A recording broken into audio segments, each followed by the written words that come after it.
বন্ধুদের থেকে বিদায় নিয়ে রাস্তায় আসতেই পৌষ তৌসিফের বাহু খামচে ধরলো। তৌসিফ নিজের গলার মাফলারটা খুলে পৌষের নাক সহ মুখ পেঁচিয়ে দিল।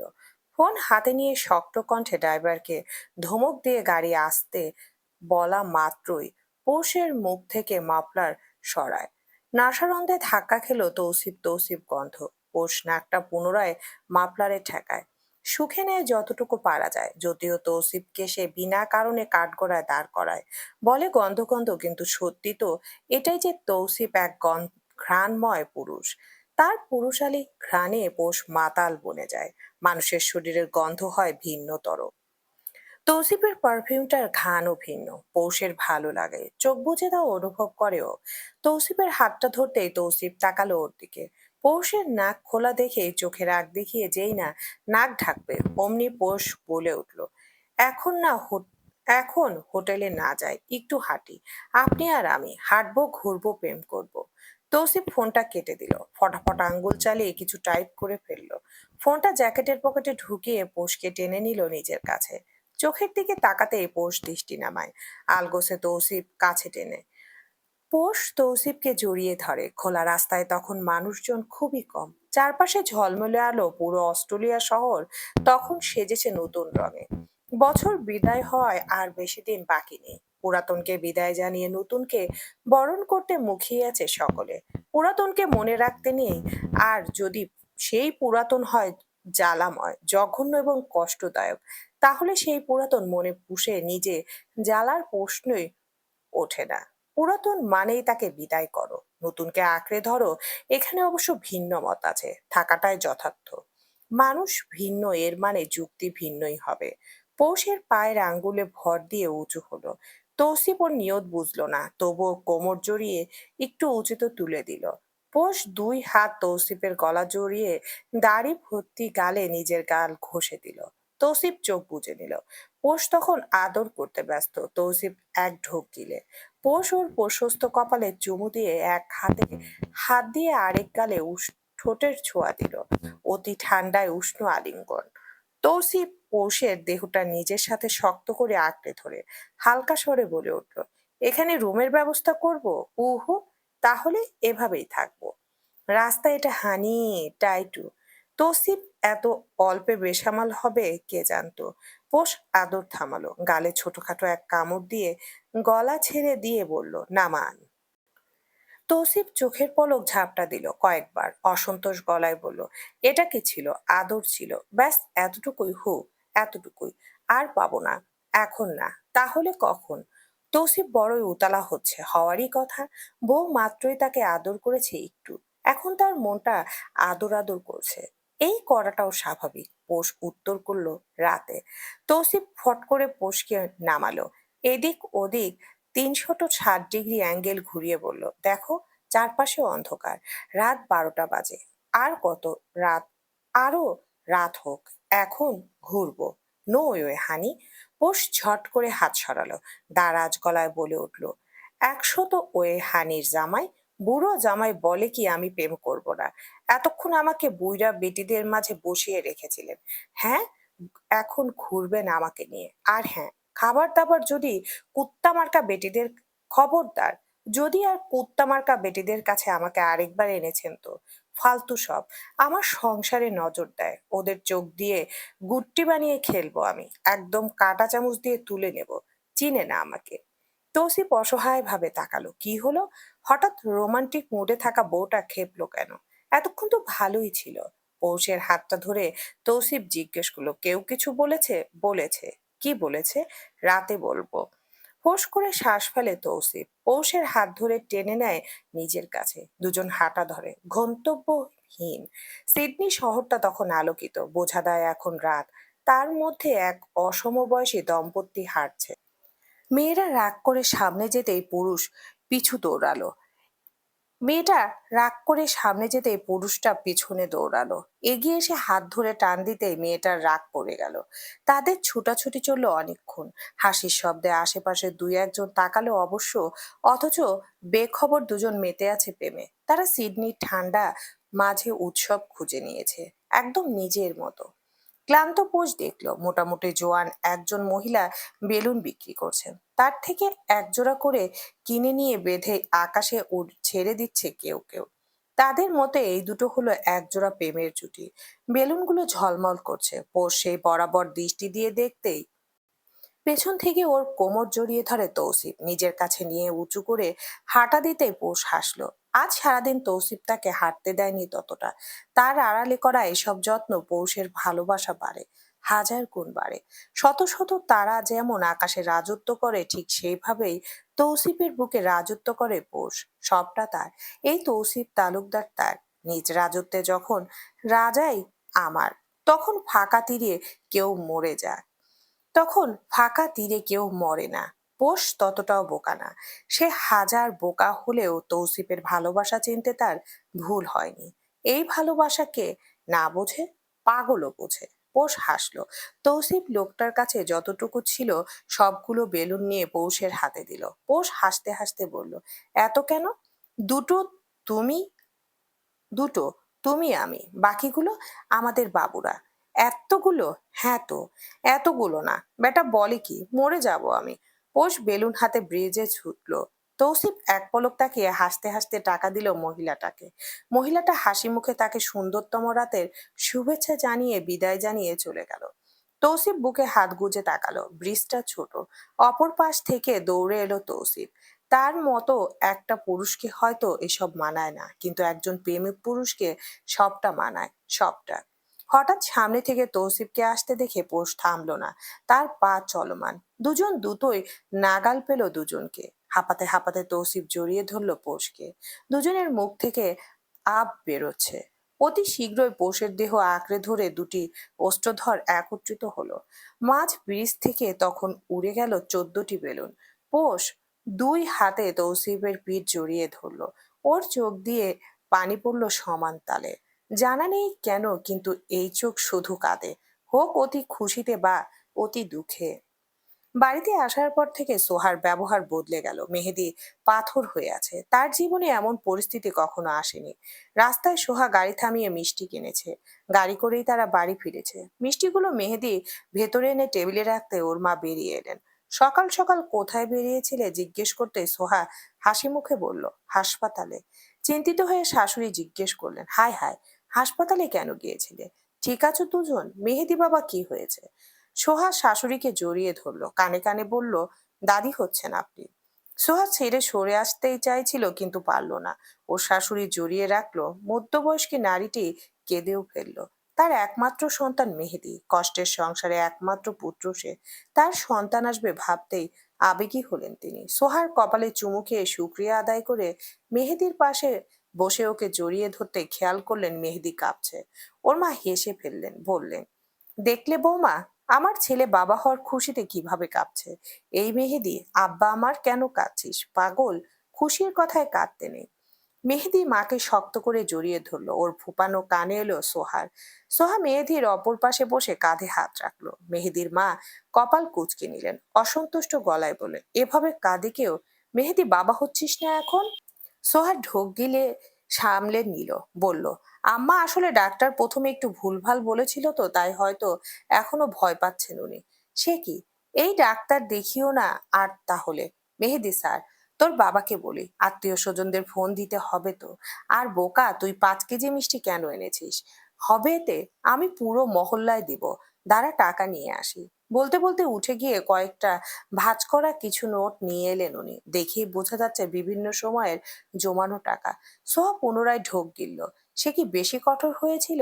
মেহেদীর শরীর তখনও কাঁপছে। ওর মা এবার বিরক্ত হয়ে স্বামী ফোন দিলেন। বাসার পাশে থাকায় শ্বশুর তাড়াতাড়ি বাড়ি ফিরল।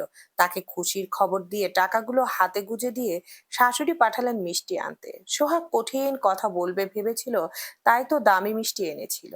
সোহা ধরলো না সেগুলো। ও খেলো শ্বশুরের আনা কম দামি সাদা মিষ্টি। শাশুড়ি মিষ্টি ভাগ করছেন। আশেপাশের কয়েকজন চাচি এসেছেন। তারা নানান কথা বলছেন সোহাকে। সোহা দেখলো মেহেদী একইভাবে বসে আছে। শাশুড়ি আনারের রস এনে সোহার হাতে দিয়ে বললেন, এক ঢোকে গিলে নাও তো বৌমা। আর এই মেহেদী, ঘরে যাও ওকে নিয়ে, একটু শুয়ে থাকুক। মেহেদী উঠে দাঁড়ানোর সুযোগ পায় না, শক্তি হয় না। সোহা ওর হাত ধরে শক্ত করে। মেহেদী উঠে দাঁড়ায়, সোহার সাথে রুমে যায়। সোহার দরজা আটকে এলো। নিজের করা আচরণটা তার কাছে তখন ঠিক লাগলেও এখন ভুল লাগছে। সে ভালোবাসে মেহেদীকে, একইভাবে মিনুটাকেও নিজ হাতে পেলেছে। এই কলিজার একটা টুকরো মিনু হয়তো ভালো শিক্ষা দিতে পারেনি ততটা, কিন্তু সোহা ভালোবাসে ওকে নিজ সন্তানের মতো। মেহেদীর পাশে বসে সোহা, ওর হাতটা ধরতে মেহেদী চোখ তুলে তাকালো।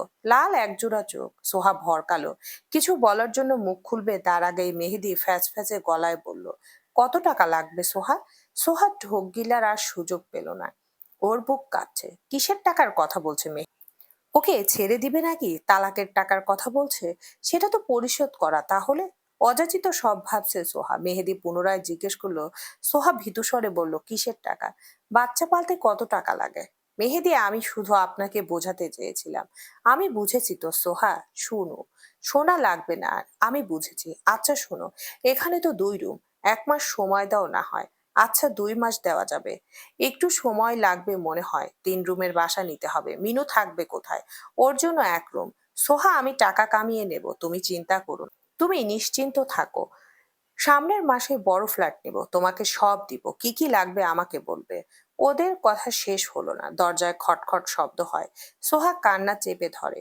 ও শুধু ভয় দেখাতে চেয়েছিল, ভালোবাসার লোভে মেহেদীকে আঁকড়ে ধরেছে ও।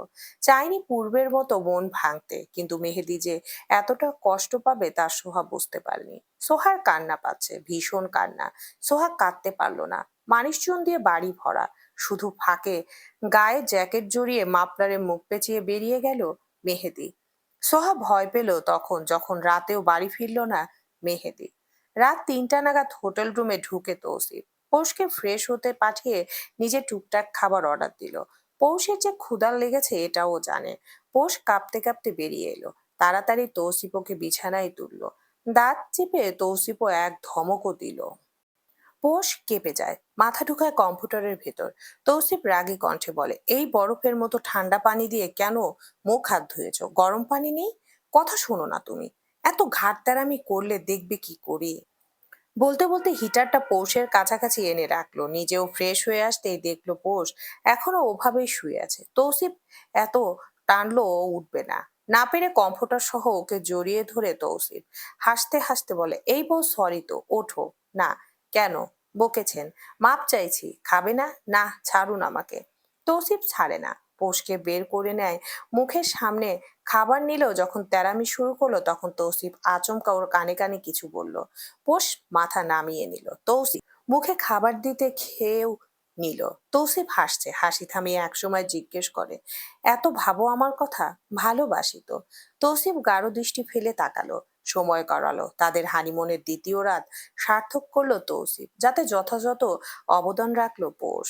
রাত যখন শেষ দিকে তখন নিভু নিভু চোখে তৌসিফের বুকে থাকা পোষ বলে উঠল, এত এত দেশ থাকতে অস্ট্রেলিয়ায় কেন এলেন হানিমুনে? ওর চুলে হাত বুলিয়ে তৌসিফ বলল, বিশেষ কারণে। কাউকে দেখাতে? কাকে? আমি কি জানি। পোষ ঘুমিয়ে গেল। তৌসিফ কপাল কুঁচকে নিল। পোষকে আরেকটু বুকে তুলে নিল। মেয়েটা অসুস্থ হয়ে যাচ্ছে। বাইরে তখন মৃদু মৃদু বাতাস, ঠান্ডায় জমে যাওয়ার উপক্রম। তৌসিফ কফি নিতে একটা ফুড জোনে ঢোকা মাত্রই পৌষের সামনে আগমন ঘটে এক নারীর। পোষ তার চেহারা খেয়াল করেনি। হঠাৎ সামনে এসে দাঁড়াতেই পোষ চোখ তুলে তাকালো। বরাবর দাঁড়িয়ে সুন্দরী এক রমণী। কপাল কুঁচকে পোষ সরে যেতে নিলেই নারীটি বাংলায় বলল, কেমন আছো পোষ? পোষ অবাক হলো। এই ভিনদেশের মাটিতে তাকে পোষ বলে কে ডাকবে? ওর অবাকতা দেখে নারীটি সামান্য হাসলো, বলল, অবাক হচ্ছ? হওয়ারই কথা। আমি কিন্তু তোমার সম্পর্কে আরো জানি। তুমি তৌসিফের ওয়াইফ, আর সে তোমাকে খুবই আদর যত্নে রাখে। তোমার মুখ দেখেই বোঝা যাচ্ছে। এই আদর যত্ন কিন্তু সে আরো অনেককেই করেছে। সেসব গুরুত্বপূর্ণ না। তবে তোমার বুঝতে হবে সে কিন্তু কাজের মেয়েদেরও একইভাবে আদর করে। ইমো, তুমি কি বুঝতে পারছো না? পোষ, আমি কিন্তু তাকে খুব করে চিনি। তার পুরুষ শরীরের ঘ্রাণ খুব কাছ থেকেই নিয়েছি আমি। হয়তো আরো কিছু নারীও নিয়েছে। পিউ। তৌসিফের কণ্ঠে আচমকা এই ডাকে দুজন নারী একসাথে চমকালো। পিয়াসী ভাবেনি তৌসিফ এত তাড়াতাড়ি ফেরত আসবে, কারণ কফির কাউন্টারে অনেক ভিড়। তৌসিফ জল শক্ত করে এগিয়ে আসা মাত্রই পোষ ঠান্ডা গলায় প্রশ্ন করলো, আপনি বাদে আর কোন নারীর সাথে তার সম্পর্ক আছে? পিয়াসী ঘাবড়ানো বাদ দিয়ে তৌসিফের দিকে তাকাতেই দেখলো তৌসিফ তাকে খেয়ে ফেলবে ঠিক অমন ভাবেই দৃষ্টি দিয়ে রেখেছে। পিয়াসী হড়বড়িয়ে বলে উঠল, পুরো এলাকা জানে। আর তুই, তুই কি জানিস? আচমকা পোষের গলা স্বর আর সম্বোধন বদলে গেল। আপনি থেকে সোজা তুইতে তার আগমন। পিয়াসী রাগে দৃষ্টি ফেলে বলল, বেয়াদব মেয়ে, তোমার কত বড় আমি জানো? জেনে কি কাজ আমার? ভাগ এখান থেকে, না হয় চুল টেনে দুটো পাটকানি বানিয়ে দেব। পটকানি দিব এখানেই, ভেটকি লেগে যাবি। তৌসিফ এগিয়ে আসতে আসতেই পিয়াসী বলে উঠল, কত নারী নিয়ে তৌসিফের বদনাম জানো? সোহাকে নিশ্চিত চেনো? বাকিটা শোনার অপেক্ষা পোষ করলো না, ও হামলে পড়েছে পিয়াসীর উপর। পিয়াসীর রং করা চুলগুলো টেনে ধরে গালে আঁচড় কাটতে কাটতে বলতে লাগলো, কুত্তি, তুই চিনিস আমাকে? আমার সংসারে আগুন লাগাস? তোর চুল ছিঁড়ে শাক খাবো আমি। শালি আমার সংসারে আগুন লাগাতে চায়, তোর মুখ ভেঙে দেবো আমি। মানুষজন জড়ো হতে সময় লাগলো না, তৌসিফ তাড়াতাড়ি পোষকে ধরলো। পেছন থেকে ধরেও সরাতে পারছে না। পৌষের যেন শক্তি বৃদ্ধি পেল হঠাৎ। পিয়াসীর চুলও ছাড়ছে না। তৌসিফ বহু কষ্টে ছাড়ালো। পিয়াসীর যেন দম আটকে আসছে। গার্ড চলে আসা মাত্রই পিয়াসীকে সুযোগ না দিয়ে তৌসিফ গার্ডদের বলল পিয়াসীকে সরাতে। অতঃপর পোষকে নামালো। পোষ সমান তালে বাংলা ভাষায় উচ্চতর গালি দিয়ে যাচ্ছে। তৌসিফ না পেরে ওকে নিয়ে বেরিয়ে এলো। পোষ ঝটকা মারে, সরে দাঁড়ায় তৌসিফ থেকে। রাগে ফুঁসতে ফুঁসতে হাঁটা ধরে অচেনা রাস্তায়। রাগে মাথাটা দপদপ করছে। তৌসিফকে কিছু বলারও সুযোগ দিচ্ছে না ও। তৌসিফ শক্ত হাতে ধরলো এবার। নিজেও রাগ দেখিয়ে বলল, হয়েছে? কেন, কষ্ট লাগলো বুঝি? পৌষ রাত, এখন বাসায় যাব। ওকে ফাইন, হোটেলে ব্যাক করছি। হোটেলে ফোটেলে না, সোজা বাসায় যাব এখন। এখনই দেশে ফিরবো। এই কেন এসেছেন? পুরাতন বউকে জ্বালাতে? তৌসিফ ওকে টেনে গাড়িতে তুললো। রাস্তায় মানুষ দাঁড়িয়ে ওদের নাটক দেখছে। পোষ গাড়িতে দূরত্ব রাখলো। হোটেল রুমে পৌঁছে ও নিজের লাগেজ গোছাচ্ছে। তৌসিফ হাজারবার বুঝালেও বুঝ মানতে না। তৌসিফ ওর বাহু ধরে নিজের কাছে টানলো, দুই বাহু চেপে ধরে বলল, এখানে এনেছি কারণ আমার পুরাতন বেশ কিছু বন্ধু আছে এখানে। আছে এখানে? পোশরাত, মাথা ঠান্ডা করো। মাথা আমার ঠান্ডাই আছে। ওই আমার সংসারে আগুন লাগায়। ওর কি দোষ? ইচ্ছে করে ওকে দেখাতে এখানে এসেছেন আপনি। এই ও আপনাকে ছাড়লো কেন? সোহার জন্য? এত এত প্রেম তাকে বলেননি সোহার সাথে বোনের সম্পর্ক? ও সরি, বোন তো না সোহা। এর মানে কি? পুরো এলাকা কেন বলে এটা? পিও কেন ডাকলেন তাকে? কেন অস্ট্রেলিয়ায় আসতে হলো? কেন পরিষ্কার করেননি সোহা কে হয় আপনার? আর পিয়াসী কেন বলল বিভিন্ন নারী? কয় বউ আপনার? নাকি বিয়ে ছাড়াই? আর কিছু বলার আগে পৌষের ডান গালে দানবীয় এক চড় পড়লো। ছিটকে বিছানায় গিয়ে পড়লো পৌষ। তৌসিফের চোখ দুটো তখন টকটকে লাল দেখাচ্ছে। রাগ তার সহজে ওঠে না, উঠলে নিয়ন্ত্রণে থাকে না তৌসিফ। তার শিরা উপশিরা তখন দপদপ করে জ্বলছে। পোষ দমে যায়নি, বরং তেজি গলায় বলে, সত্যি গায়ে লাগলো নাকি? কি কথা বলুন। উত্তর আজ দিতেই হবে আপনাকে। তৌসিফ তালুকদারের কত নারী সঙ্গ আছে আমার তো জানা দরকার। তৌসিফ ওর গাল দুটো চেপে ধরে হিসিয়ে হেসে শুধু বলল, কুকুরের পেটে ঘি হজম হয় না। অতঃপর সে উঠে গিয়ে রুমের দরজার সবগুলো লক অ্যাক্টিভেট করে দিল। পোষ ঝাঁঝালো গলায় বলল, এখন ওই দেশে যাব আমি, থাকবো না এখানে। ব্যবস্থা করছি। অতি ঠান্ডা অথচ হিংস্র সেই কণ্ঠস্বর। আপনি কোথায় ছিলেন? সোহার প্রশ্নের উত্তর করে না মেহেদি। সোহা আবারও বলে উঠল, কথা বলুন মেহেদি। আজ সপ্তাহখানিক ধরে রাতে কোথায় থাকেন? কোথায় কাটান আপনি? এত টাকা কোথা থেকে আনছেন? মেহেদি, আপনি কি খারাপ কোনো কাজে জড়াচ্ছেন? মেহেদি ওর দিকে তাকিয়ে মুচকি হাসলো। গোসল করে এসেছে মাত্র। চুলগুলো মুছে খাটে বসে বলল, সামনের মাসে 3 রুমের ফ্ল্যাট নিব আমরা সোহা। মিনুকে এনে রাখবো। আচ্ছা, এক কাজ করি, রাতে তো আমি বাসায় থাকি না, মিনুকে এনে রাখো, তোমার সাথে এখানে থাকলো। সকালে বাসায় ফিরে আমি মায়ের রুমে থাকবো নে। সোহা আর সহ্য করতে পারলো না। মেহেদির হাতটা ধরে আতঙ্কিত গলায় বলল, কি বলছেন মেহেদি? আপনি এমন ছিলেন না।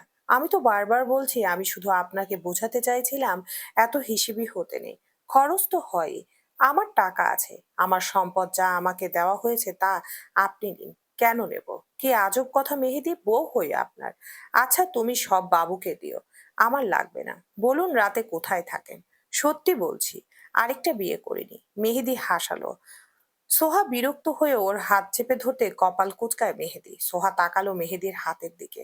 ও তাকিয়ে রইলো, শুধু হা করে তাকিয়েই রইলো। সুন্দর একজন শিক্ষকের কলম ধরা হাতটা কাটাছিঁড়া হয়ে আছে, চামড়া ছিলে আছে কিছু জায়গায়। সোহার চোখের গরম পানির ফোঁটা পড়লো মেহেদির ক্ষতবিক্ষত হাতে। জ্বলে উঠলো সেই হাত। সোহা তখনও দেখছে, এ কোনো শিক্ষকের হাত না, এটা একটা দিনমজুরের হাত। না জানি কত কত ইট আর বস্তা টেনেছে এই হাত। সোহাগ কি মনে করে হঠাৎ মেহেদির শার্টের বোতামগুলো খুললো। গা থেকে শার্ট সরাতেই দেখা গেল তার সুন্দর অপরিপক্ক কাঠ দুটো সন্তান তোলার বদলে তুলেছে ভারী কিছু বস্তা। সোহা হাউমাউ করে কেঁদে উঠলো হঠাৎ, ধপ করে বসে পড়লো মেহেদির পায়ে। মেহেদি ওকে বুকে নিতে চাইলেও পারলো না। সোহা আহাজারি করে উঠলো, দরজায় শাশুড়ি ধাক্কাচ্ছে কি হয়েছে জানতে। কেউ খুলে না। সোহা চিৎকার করে কাঁদতে কাঁদতে শুধু বলল, আমি কারো ভালোবাসা পাওয়ার যোগ্য না, আমাকে ত্যাগ করুন মেহেদি, আপনার সুখ সব নষ্ট করে দিব আমি। হঠাৎই বৈরী হাওয়া বইতে লাগলো অস্ট্রেলিয়ায়। বাইরে ঝড়ের আশঙ্কা করা হচ্ছে, নিউজ মিডিয়া সরাসরি সম্প্রচার করে যাচ্ছে আবহাওয়া। ঝড়ো হাওয়ার মাঝে উত্তাল পানি, মাত্রা অতিরিক্ত ঠান্ডায় মানুষ জমে যাওয়ার উপক্রম। সবাইকে নিজ নিজ অবস্থানে থাকার পরামর্শ দেওয়া হচ্ছে। রাস্তাঘাট ততক্ষণে বন্ধ। যাতায়াত ব্যবস্থার বন্ধ করার অন্যতম কারণ হলো দুর্ঘটনা প্রতিরোধ। টিভির সাউন্ডটা আরেকটু কমিয়ে দিল পোষ, রিমোটটা পাশে রেখে এদিক ওদিক ফোন খুঁজলো। তার ফোনটা পাওয়া যাচ্ছে না। নাক আর মাথা জ্যাম হয়ে আছে। মুখ খুলে শ্বাস নিল কিছুক্ষণ, বড় বড় দম ফেলে। বুকের ভেতর অস্থির লাগছে তার। তৌসিফ এখানে নেই। বাইরের অবস্থা ভয়ঙ্কর। শরীর ছেড়ে বহু কষ্টে উঠে বসলো পোষ। কোমরের দিকটা ব্যথার দরুন চোখ মুখ খিচে নিল। নিজেই হাত দিয়ে চেপে ধরলো। চোখ দিয়ে টুপটাপ পানি পড়লো কতক্ষণ। চাপা স্বরে কেঁদে বিড়বিড় করলো, কোথায় গেলেন আপনি? তৌসিফ বেরিয়েছে ঘন্টা ৩ পার হলো। পোষ এবার উঠে দাঁড়ালো। এক দুই পা করে এগিয়ে আলমারির কাছে এসে নিজের কাপড় নিল। পরনে থাকা তৌসিফের বড় মোটা হুডিটা খুলে নিজের জামাটা গায়ে জড়ালো। তৌসিফ কোথায় সে জানে। আবছা আলোয়ও ফোন পাচ্ছে না। এদিক ওদিক খুঁজেও যখন পেল না, তখন আস্তে ধীরে হাঁটতে হাঁটতে এলো কাউন্টারে। ম্যানেজার ওকে দেখা মাত্র এগিয়ে এলো। পোষ জানালো তৌসিফ এখনো ফেরেনি। ম্যানেজার আশ্বস্ত করে জানালো তৌসিফ ফিরেছে, চিন্তার কিছু নেই। পোষ ভরসা পায় না, এক বিন্দু ভরসা পায় না সে। বাইরে বাতাস তাণ্ডব চালালো। পোষ সেদিকে তাকিয়ে এক দুই পা বাড়ালো বাইরের দিকে। ম্যানেজার ঘাবড়ে গিয়ে তার পিছু নিয়ে বারংবার নিষেধ করলো সেদিকে না যেতে, কিন্তু পোষ শুনলো না। এই শীতের দেশে তার উত্তপ্ততর হৃদয় কেউ দেখতে পাচ্ছে না। এটা দেখা যায় না, ছোঁয়া যায় না, শুধু অনুভব করা যায়। হোটেলের বাইরের দিকে মেন ফটকের ভেতর বসার জন্য সুন্দর ব্রেঞ্চ করা। পোষ এগিয়ে এসে সেখানে বসলো। তার পা দুটো চলছে না। এখান থেকে কোথায় যেতে হয় তাও পোষ জানে না। গাড়ি কোথায় পাওয়া যায় তাও জানে না। সারি সারি গাড়ি লন সাইডে রাখা, রাস্তাঘাট তো বন্ধ। পোষ কোথায় যাবে? কোথায় গেলে পাওয়া যাবে তৌসিফ তালুকদারকে? শুকনো মুখে পোষ রাস্তার দিকে তাকিয়ে রইল। ঝড়ের বেগে আসা বাতাসগুলো তার মুখে ঝাপটা দিচ্ছে। নাকে ঠান্ডা বাতাস লাগতে ব্যথা হচ্ছে। ঠোঁটগুলো খুব শিগগিরই ফেটে ফেটে এলো। ফ্যাকাশে মুখে পোষ পথ চেয়ে রইল। ম্যানেজার সহ এবার একজন মেয়ে স্টাফ এলো। তারা চেষ্টা করে পোষকে সরাতে পারলো না। অগত্যা মেয়ে স্টাফ এবার চাদর এনে ওর গায়ে দিয়ে সরে এলো। পোষ তখনও ঠায় বসা। বিড়বিড় করে বলতে লাগলো, কোথায় আপনি? কোথায় গেলেন? আমার কথা কি ভুলে গেলেন? আপনার এত এত ভুল সত্ত্বেও আমি কেন আপনাকে ভুলতে পারি না? এই ঠান্ডার প্রকোপের মাঝেও কেন আমার ভেতর জ্বলছে? আপনি আমায় কেন প্রেমে মত্ত করে গেলেন? কেন একা ফেলে গেলেন? আমি কি ভুল ছিলাম? শাস্তি কেন আমার বেলায় এত কঠিন হয়? আপনি কি বুঝেন না? নাকি বুঝেন বলেই আমার শাস্তির সময় বৃদ্ধি করেন? ফিরে আসুন, ফিরে আসুন। চোখ দুটো সহসা লাল হয়ে ওঠে। ধীরে ধীরে রাত কাটিয়ে সকাল হলো। ঝড় কমেছে কি, মানুষজন চলাফেরা শুরু করলো। কেউ কেউ পোষকে দেখলো। ম্যানেজার তার নাস্তা পাঠালেও পোষ ঘুরে তাকালো না। তার দৃষ্টি নড়েনি। সে দেখতে চায় কতক্ষণ তৌসিফ তাকে অপেক্ষা করায়। সময় গড়িয়ে তখন দুপুর। খুবই অল্প সূর্য উঁকি দিল। এক ফালি রোদ সেকেন্ডের জন্য পৌষের উপর পড়ে পরেক্ষণে হারিয়ে গেল। দুপুর হতেই লোক যাতায়াত বাড়ে। এত মানুষ আসে অথচ তৌসিফ আসে না। কালো রঙের একটা গাড়ি লনে আসলো। পোষ তখনও সোজা দৃষ্টি ফেলে তাকিয়ে। মোটা জ্যাকেট গায়ে গাড়ি থেকে নামলো তৌসিফ। সোজা হেঁটে ভেতরে ঢুকবে সে। খুবই তাড়ায় আছে যেন। সে তার হৃদয়ের এক টুকরো এখানে রেখে গিয়েছে। তাড়াহুড়ো সে আশেপাশে খেয়াল করে না। মূল ফটক পেরিয়ে ভেতরে ঢুকে গেল সে। হঠাৎই কপালে ভাঁজ পড়ল। ছাইরাঙা চাদর গায়ে মুড়িয়ে কেউ একজন বসে আছে ব্রেঞ্চে। তৌসিফ তড়িৎ বেগে পিছু ঘটলো, তার হৃৎপিণ্ড দাপিয়ে উঠল তৎক্ষণাৎ। সমস্ত শরীর যেন সেকেন্ডের জন্য প্রতিক্রিয়া জানাতে নারাজ হলো। শক্তপোক্ত মুখ চোখ হঠাৎই অসহায় হয়ে এলো, অতিরিক্ত চাপ অনুভব হলো তার। দুই একবার এদিক ওদিক তাকালো। সবই তো ঠিক আছে, তাহলে কেন তৌসিফ নিজে ঠিক নেই? এই মেয়েটা এই মেয়েটা পুতুলের মতো এখনো এখানে বসে আছে, কিন্তু কেন? এটা কি তার বসার জায়গা? তৌসিফ কি তাকে এখানে রাখতে বলেছে? কেউ কেন তার কলিজার যত্ন নেয় না? কেন তৌসিফ কারো ভরসায় রেখে গেলে বারবার হতাশ হয়? টাকা দিয়েও কেন কাজ হয় না? কেন হয় না? তৌসিফ কি বলে যায়নি ওর জানটার খেয়াল রাখতে? তৌসিফ কি টাকা দিয়ে যায়নি? তাহলে কেন পোষ এখানে থাকবে? তৌসিফ বাদে কেন কেউ ওর তোতা পাখির খেয়াল রাখে না? তৌসিফের কান্না পেল, আজ ভীষণ কান্না পেল। তার মনে পড়লো তার মায়ের কথা। মা বাদে কেউ তার খেয়াল রাখতে পারেনি, কখনোই পারেনি। তাই বাবার সংসার সামলে তৌসিফকে ততটা খেয়াল করতে পারেনি। সে ভালোবেসেছে গিয়েছে শুধু। এতিম হওয়া বড় এক জ্বালার বিষয়। এদের অতি আপন বলতেও কেউ থাকে না। এই এক পোষ এলো জীবনে। অতঃপর খুব কম সময়ে তৌসিফ নিজের খেয়াল রেখেছে। তার পায়ের নখটা সহ এই পোষ কেটে দেয়। এত ভালো কেন ফিকে পড়ে যায় বারবার? উত্তর তৌসিফ জানে না। দুই এক পা বাড়িয়ে এগিয়ে এলো ব্রেঞ্চের কাছে। আস্তে ধীরে বসলো, একদম গা ঘেঁষে। পোষ মাথা নিচু করে নিল।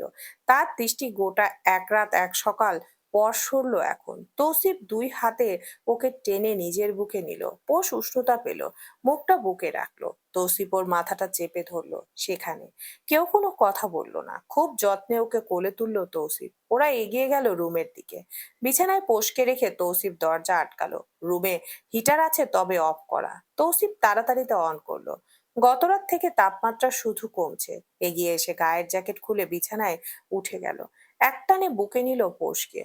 আজও বাজপোষ কাঁদছে না। তৌসিফ ওকে শক্ত করে জড়িয়ে রাখলো, বুকে নিয়ে মোটা কম্বলে ঢাকলো। পৌষের পুরো শরীর জমে আছে। তৌসিফ দেখলো ওর নামটা ঠান্ডা হয়ে আছে। ও জানে একটু ঠান্ডায় নাক ব্যথা করে পৌষের। তাড়াতাড়ি মাথা সহ ঢেকে নিল। তৌসিফের শ্বাস প্রশ্বাস শীঘ্রই উষ্ণ হলো হলো পোষ আরাম পেল। তৌসিফ ওর কপালে সময় নিয়ে চুমু দিল। ফাটা ঠোঁট জোড়ায় আঙ্গুল বুলালো বেশ কিছুক্ষণ। পোষ ফ্যাস ফ্যাস করে বলল, বাড়ি যাব না? যাব। ও। তৌসিফ ওদের মাথা বের করে। পোষকে ধরে বসিয়ে ড্রয়ার থেকে ফোন বের করে কল লাগায় খাবার দিয়ে যেতে। মিনিট পাঁচের মাঝে হাজির হলো খাবার। পোষ চুপচাপ খেলো। ওর ক্ষুধা লেগেছে। তৌসিফ নিজেও গোসল সেরে এসে পাশে বসে খেলো। নিজ হাতে পৌষের মুখটা মুছে দিয়ে বলল, এখন শুনবে? শুনবো। গতরাতে তৌসিফ ঠান্ডা মাথায় পোষকে বলেছিল সে প্রতিটি প্রশ্নের উত্তর দিবে পোষকে। পিয়াসী এবং ওর গল্প যা আজ অজানা তা জানাবে তৌসিফ। তার জন্য একটু ধৈর্য ধরতে হবে। পোষ মেনে নিয়েছিল, সে ধৈর্য ধরেছে।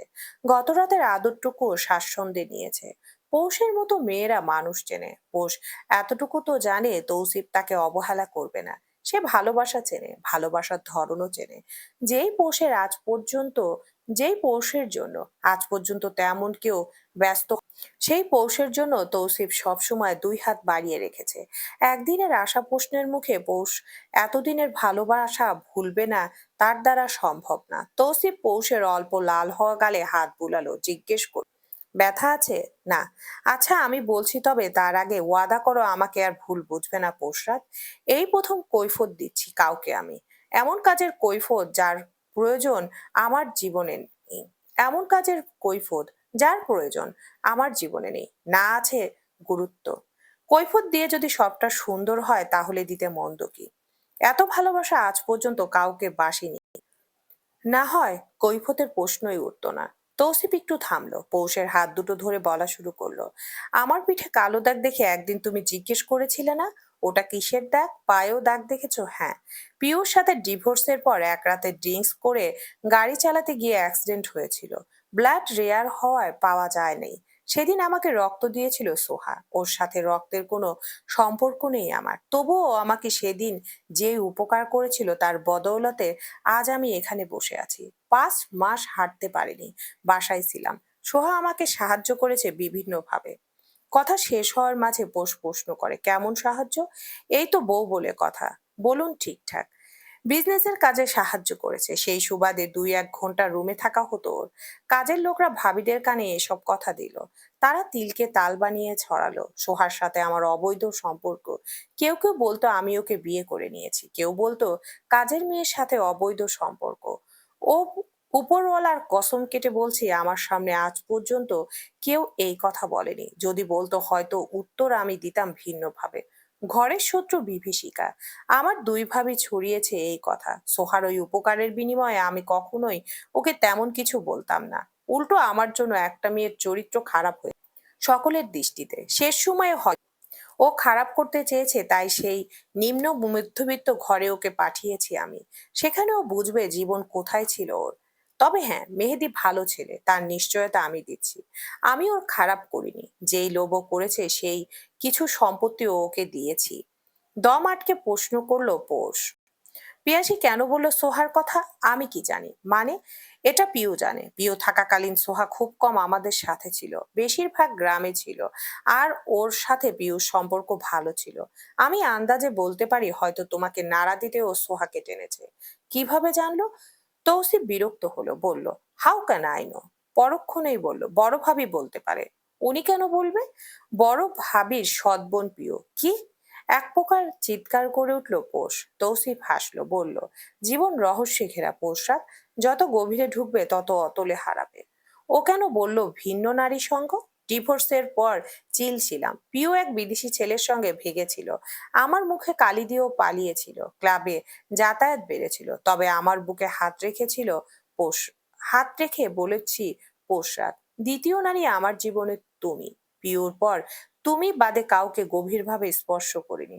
হালকাভাবে করেছেন? হু। কিভাবে? ওই হাত ধরা পর্যন্ত। লুচ্চামি তো ছাড়লেন না। ওহো পোশরাত, একবার ধরেছিলাম ভুলে, বন্ধুর পাল্লায় পড়ে। তবে ওই হাতে ধরেছিলাম, কিসিমিসি হয়নি। পোষ চুপ রইল। ভেতরে খুব সূক্ষ্ম যন্ত্রণা হচ্ছে। ও জানে, তবুও কেন জানি তৌসিফ আগে কারো ছিল তা আজ মানতে কষ্ট হচ্ছে। তৌসিফ পৌষের গালে চুমু দিয়ে বলল, এটার জন্য আমি খুব করে মাপ চাইছি। আচ্ছা, যেদিন আমরা এখানে আসবো সেদিন হেডলাইনে দেখলাম আপনার উপর থেকে সকল মামলা তুলে নেওয়া হয়েছে। তাহলে কাল রাতে আপনি মামলার কথা বললেন ফোনে কেন? তৌসিফ মৃদু হাসলো, বলল, ওই যে বলছিলাম না, কুকুরের পেটে ঘি হজম হয় না। আমি ভেবেছিলাম রাজনৈতিক কোনো কারণে আমার জাহাজে মাদকদ্রব্য চালান করা হয়েছে। কিন্তু না, সেই কাজ করেছিল পিউর বর্তমান জামাই। পিউর নামে আমি কিছু সম্পদ লিখে দিয়েছিলাম, যাও ভেগে যেতেই সরিয়ে ফেলেছে। তার মধ্যে জাহাজেরও কিছু ছিল। ও সেটা হাতিয়ে নিতেই ওই চাল চেলেছিল। দেশে এর বিচার সম্ভব না, তাই একই সাথে হানিমুন আর কোর্টের কাজ সামাল দিতে এখানে আসা। কাল থেকে আজ পর্যন্ত পিওর স্বামীকে কারাগারে পাঠানোর ব্যবস্থা করে এলাম। এত দেরি হলো কারণ আবহাওয়ার কারণে রাস্তা বন্ধ ছিল। ও জানতো আমি এজন্যই এসেছি, তাই শেষ সুযোগে সংসার ভাঙতে তোমাকে টার্গেট করেছিল। আর সফলও হয়েছে পোষা। 2 মিনিটে তুমি বিশ্বাস ভেঙে ফেললে।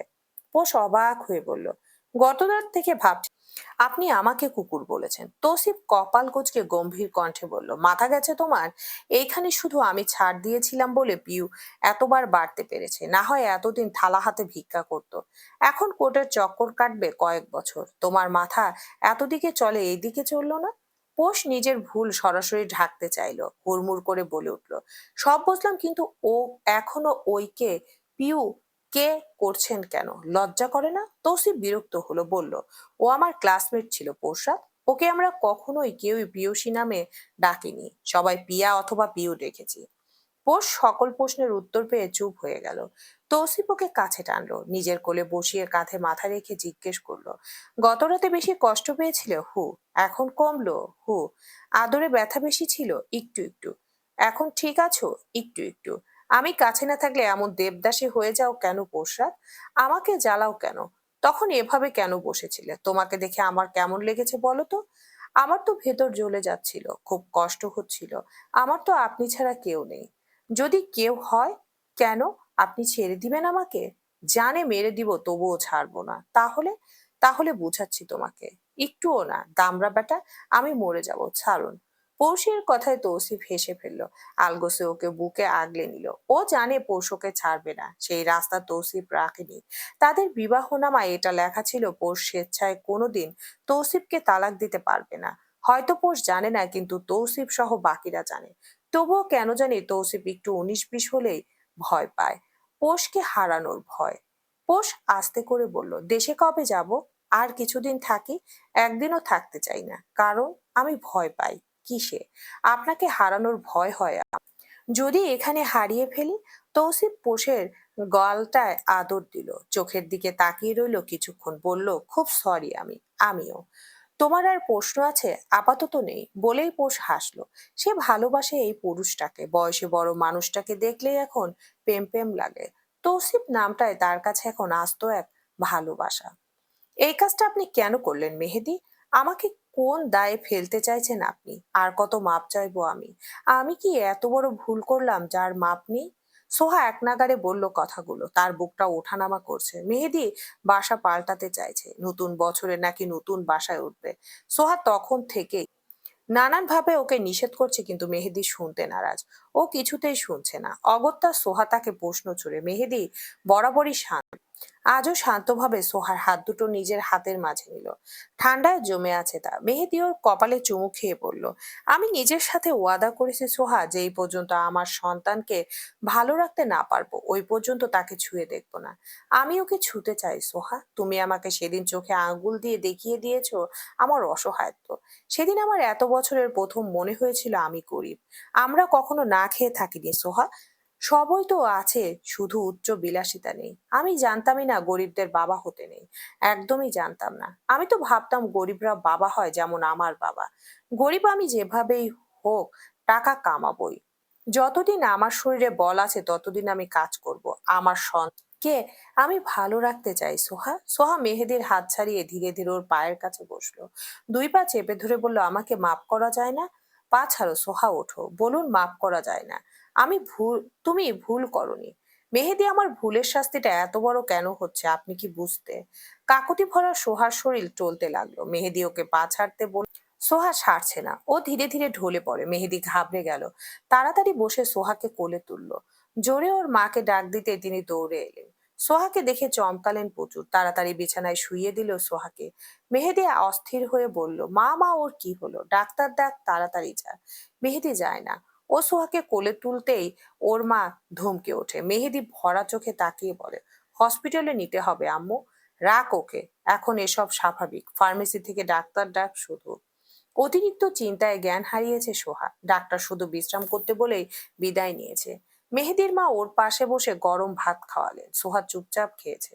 পাশেই মেহেদী মাথা নিচু করে বসা। ওর মা বুঝলেন স্বামী স্ত্রীর মাঝে দ্বন্দ্ব চলছে, কারণ তিনি জিজ্ঞেস করলেন না, শুধু যাওয়ার সময় বললেন, মেহেদী বাইরে আয়, দুধ গরম করে দিই সোহার জন্য। চুপচাপ মায়ের পিছু গেল মেহেদী। সোহা তখন পেটে হাত দিয়ে জানালার দিকে তাকিয়ে আছে। ঠান্ডা বাতাস যাতে না আসে তাই বন্ধ করা। সোহা মন চাইলো জানালা খুলে দিতে, একটু ঠান্ডা বাতাস গায়ে মাখতে। মেহেদীর মা তীক্ষ্ণ কণ্ঠে বললেন, তুই কি ঝগড়া করেছিস সোহার সাথে? জ্ঞান কেন হারালো মেহেদী? দেখ, এই সময় মেয়েদের মন এমনিতেই ভালো থাকে না। ওর সাথে সময় কাটাবি কি উল্টো তুই রাতভর বাইরে থাকছিস? সময় থাকতে মূল্য দে মেহেদী, না হয় পস্তা।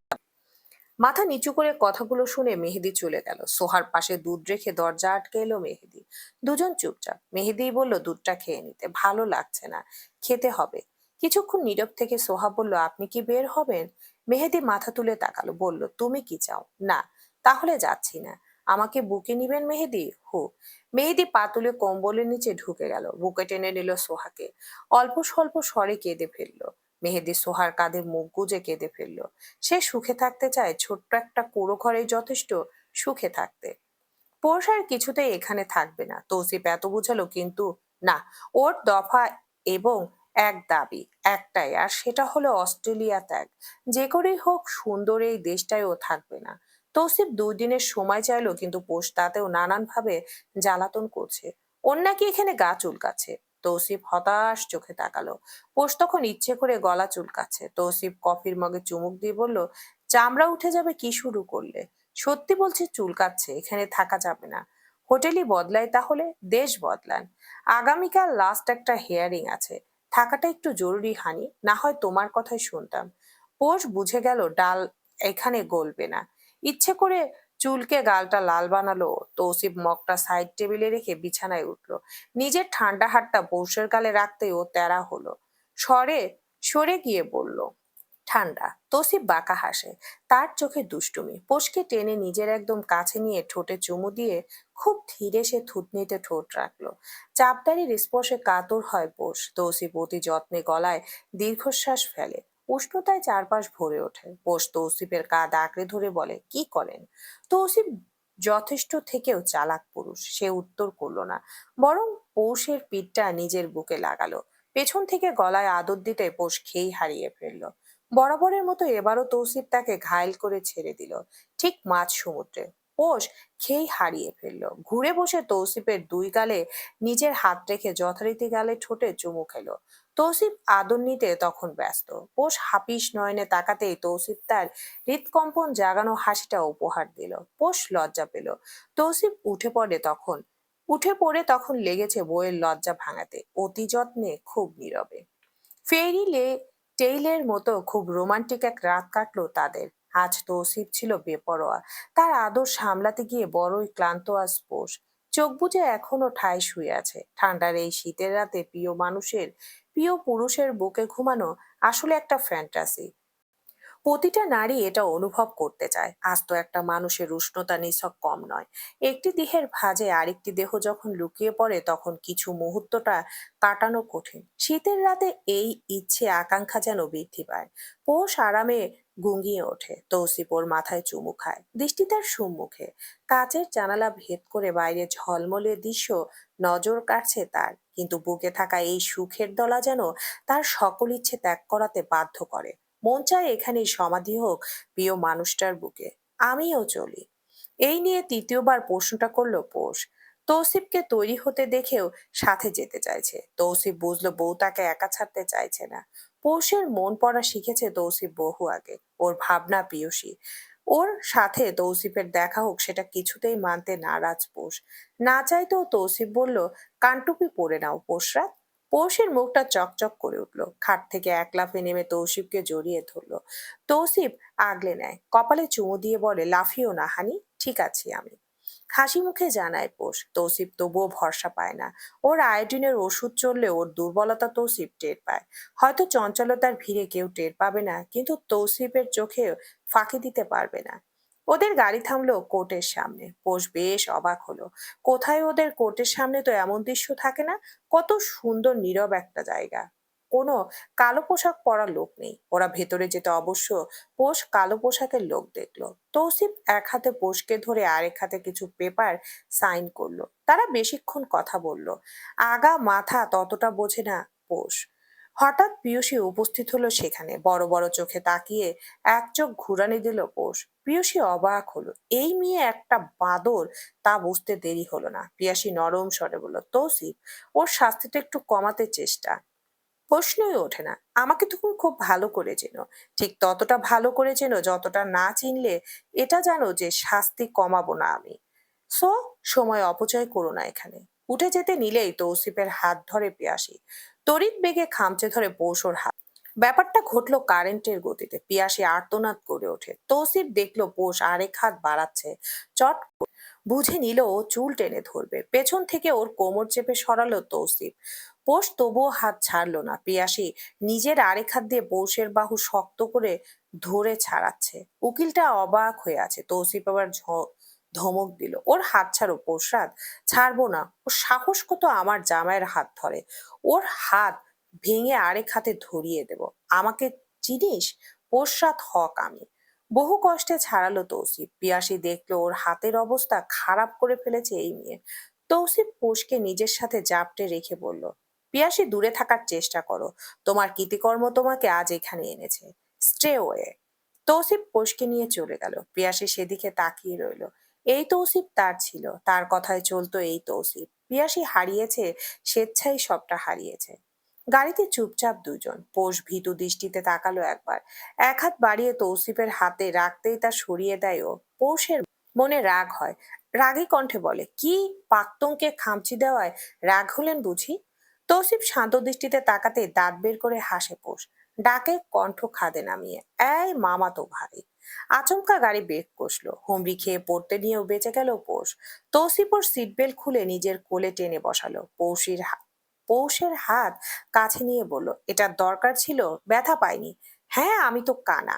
পিয়াসী শক্ত করে ধরে ছাড়াতে গিয়ে নিজেও নখ বিঁধিয়ে দিয়েছে পৌষের হাতে। তৌসিফের শক্ত হওয়া চোয়ালে পৌষ চুমু দিল, বলল, এই জামাই, সতীন আমাকে খামচি দিয়েছে, বলেই খিটমিট করে হাসতে লাগলো পৌষ।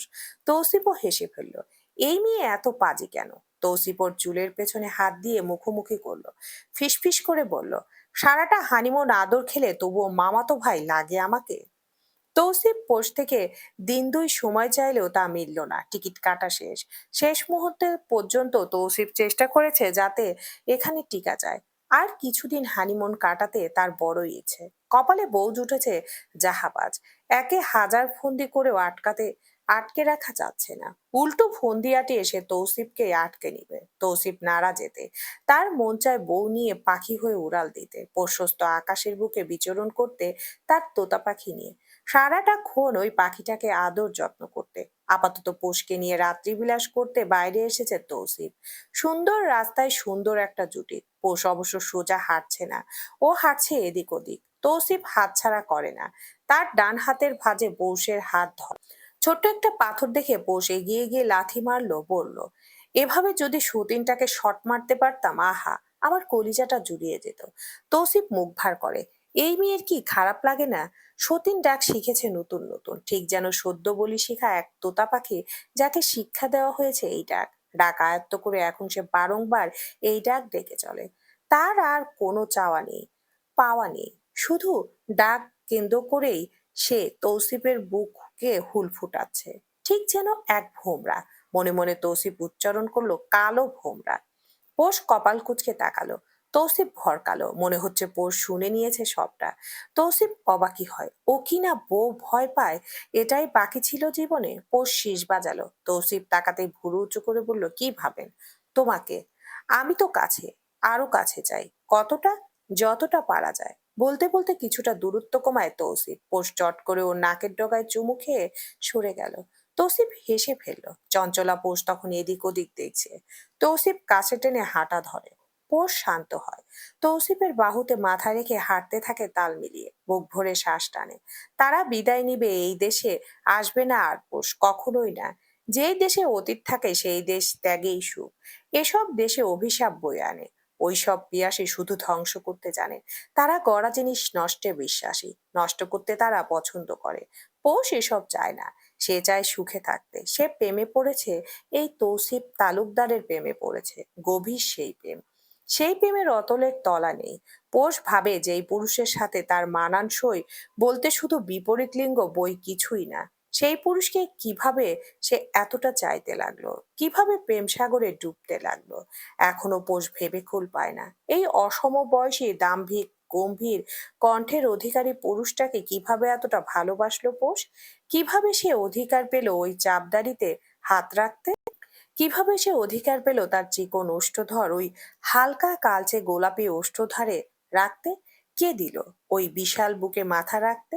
পৌষের চোখ ভিজে উঠল। হঠাৎ বুকে ভয় চাপলো। আচমকা পানিও গড়িয়ে পড়েছে। তৌসিফ দেখার আগেই পোষ মুছতে নিল, তবে অপারগও। তৌসিফ দেখে নিয়েছে। ডান হাতে চোখ মুছতে গিয়ে গম্ভীর কণ্ঠে তৌসিফ প্রশ্ন করলো, কিসের পানি? ভয়? আমাকে? ভাগ্যকে? তৌসিফ পোষকে বুকে জড়ালো। অসমবয়সী অথচ সবচাইতে সুন্দর এক দম্পতি, যাদের একাচল পরিমাণ আছে শুধু সুখ, যারা পাশাপাশি হাঁটছে। হয়তো এটা একটা সুন্দরতম রাত। হয়তো পোষের মন তাকে আগামবাণী শোনালো তার ভবিষ্যতের। হয়তো তার ভালোবাসার অথৈ সাগরে খুব শীঘ্রই আগমন ঘটবে জলোচ্ছ্বাসের। হয়তো তারা বেখবর। তৌসিফ পোষকে নিয়ে বসলো। সামনে কিছু ক্যাফে খোলা। তৌসিফ কফি আনতে যেতেই পোষ দুই হাতে মুখ চেপে ধরে। তার কান্না পাচ্ছে। তার মন বলছে সামনে আজকের রাত আসবে না। ঝরঝরে কেঁদে ফেলল পোষ। শব্দহীন। দাবালো নিজেকেও। তৌসিফ জিজ্ঞেস করলে কি উত্তর দেবে? অকারণেই কাঁদছে। পোষ জানে না তার মন খারাপের কারণ। ও চোখ মুছলো, গলা ঠিক করলো। তৌসিফ ততক্ষণে ফিরে এসেছে। তার মুখে হালকা আভায় হাসি। পোষ তাকিয়ে রইল।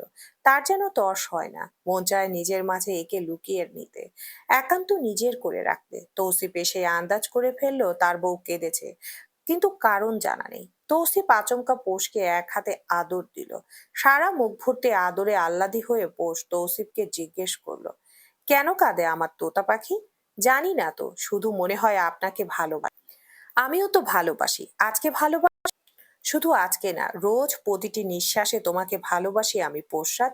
কিভাবে বুঝ পোষ শান্তি পায়, তার মন শান্ত হয়। দূরের অচেনা পাখি গান করছে, রাস্তায় ভায়োলিনের সুরে সবটা ভুলে পোষ, সবটা। আস্তাদের মাঝে শুধু আনন্দ আর এক বুক ভালোবাসা। তৌসিফ ওর কপালে চুমু দিল।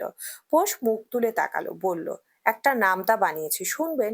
তৌসিফ বুঝি না করে সে মাথা নেড়ে সায় দিল। পোষ বলল, চুম্মা একে চুম্মা, চুম্মা দ্বিগুণে উম্মা, তিন চুম্মায় পাপ্পি, চার চুম্মায় ঝাপ্পি।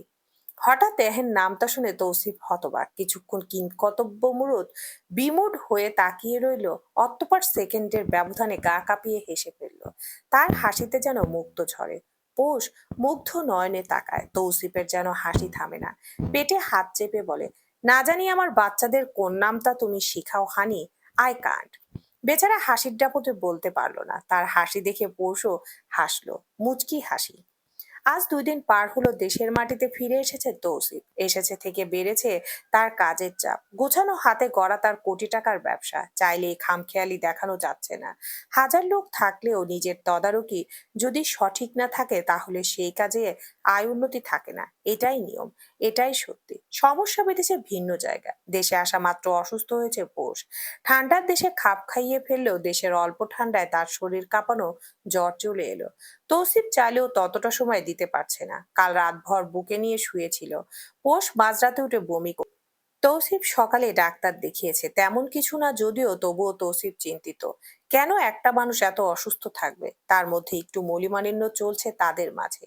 এই অসুস্থ শরীরে পোষ চাচার বাসায় যেতে চাইছে। টুকটাক করে শপিং করছে সে ভাই বোনদের জন্য। কথাটা অবশ্য মিথ্যা, শপিং গুলো তৌসিফ করিয়েছে। পোষ তার ভাই বোনদের জন্য জমিয়েছে একগাদা হাবিজাবি। তৌসিফের ভাষায় সেগুলো হাবিজাবি হলেও পোষের কাছে তা অমূল্য রত্ন। সে প্লেন সহ হোটেল থেকে নানান জিনিসপাতি হাতিয়ে নিয়েছে। হোটেলের রুমে সাদা তোয়ালা কখন যে চুরি করলো তৌসিফ জানে না। দেশে এসে দেখলো নরম এক কুশন ছিল তাদের খাটে, শেষ অব্দি কাপড়ের ভাঁজে লুকিয়ে এনেছে। ফেরার পথে প্লেনে তার মরি মরি অবস্থা। অথচ যতটা পেরেছে লুটপাট করেছে সে। এখন ওগুলো বিলাবে ভাই বোনদের মাঝে। রাতে জ্বরে মরে, অথচ তৌসিফকে বলে, শুনুন, কাল ওদের দিতেই হবে, বাসি হয়ে যাবে না হয়। তৌসিফ রাগে কথা বলেনি। একবার তো চাইলো রাগের বহিঃপ্রকাশ সে পোষকে বুক থেকে সরিয়ে করবে, কিন্তু জ্বরে পুরা বউ সে সরাতে পারেনি। শীতের রাতে উষ্ণতার বউ যাকে জড়িয়ে ধরে তৌসিফ চোখ বুজেছিল। ফোন হাতে তুলে কল করতেই তার রিসিভ হলো। ধরেছে মিনু। ধরেই সালাম দিয়ে জানায় সে মিনু।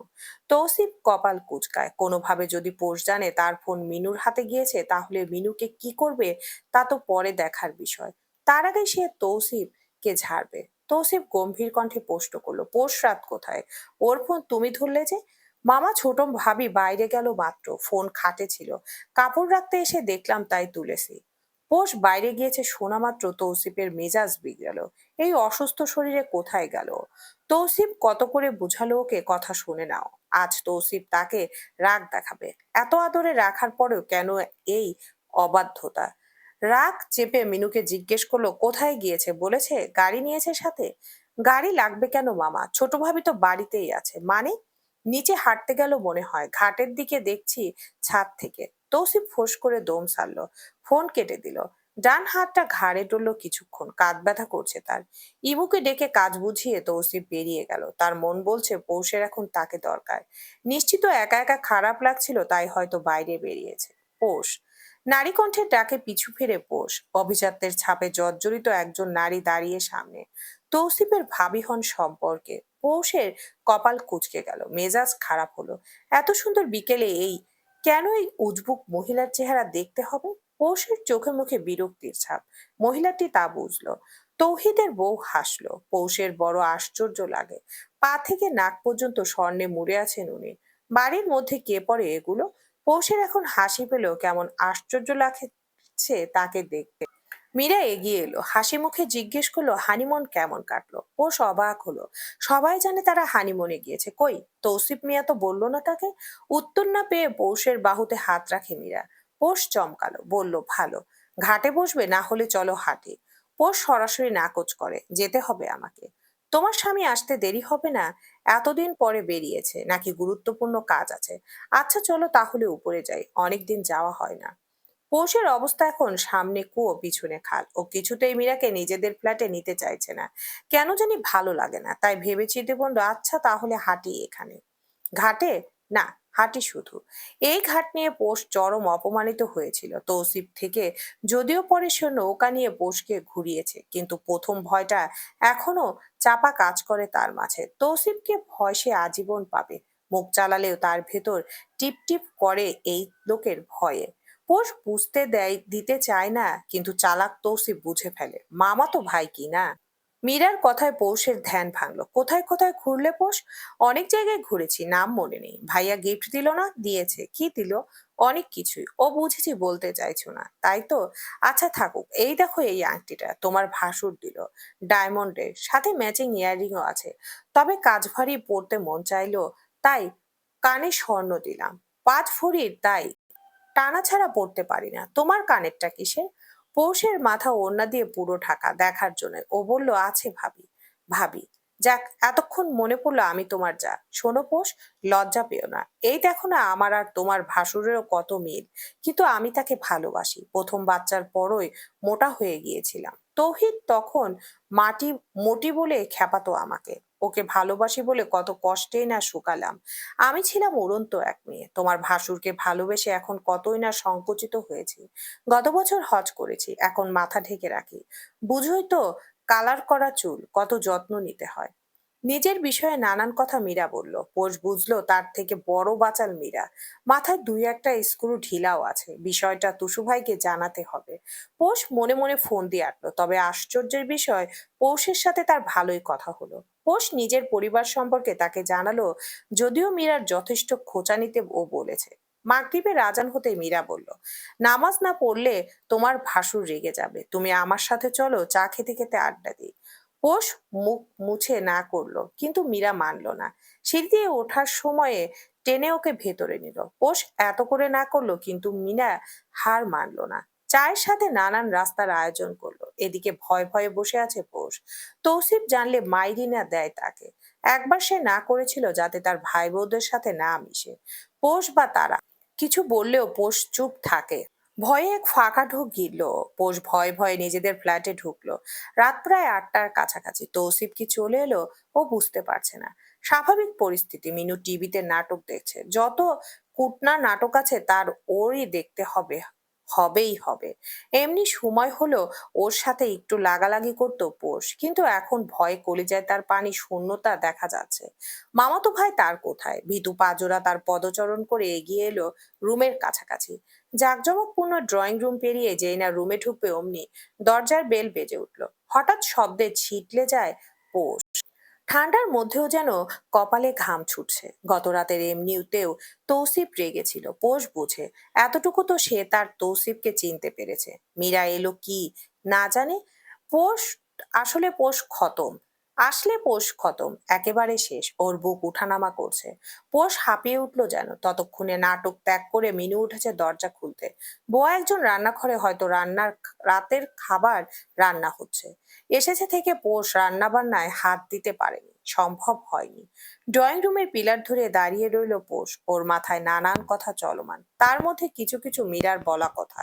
কথার পাকে পাকে সে খুবই সূক্ষ্মভাবে তৌসিফ নিয়ে কথা বলেছে। তাদের 3 ভাইকে নিয়ে বিভিন্ন কথা বলেছে, যদিও কোনোটাই খারাপ কথা না। কিন্তু পোষ এতটুকু বুঝেছে তৌসিফ গোছানো মানুষ পছন্দ করে। সেই হিসেবে তো পোষ অগোছানো। এছাড়াও নানান তথ্য যার সাথে পোষ নিজেকে মিলিয়ে পায় না। কাঁধে শক্ত হাতের ছোঁয়া পেতে ওর দেহ ঝাঁকি দিয়ে ওঠে। সামনে তৌসিফ দাঁড়িয়ে পৌষের দিকে কপাল কুঁচকে তাকিয়ে আছে। পোষ বুঝলো মাত্রই তাহলে তৌসিফ ফিরেছে। কলিজায় সৃষ্ট মরুভূমিতে তখন এক পলসা বৃষ্টির আগমন। শুকরিয়া আদায় করলো পোষ। এই যাত্রায় বেঁচেছে ও।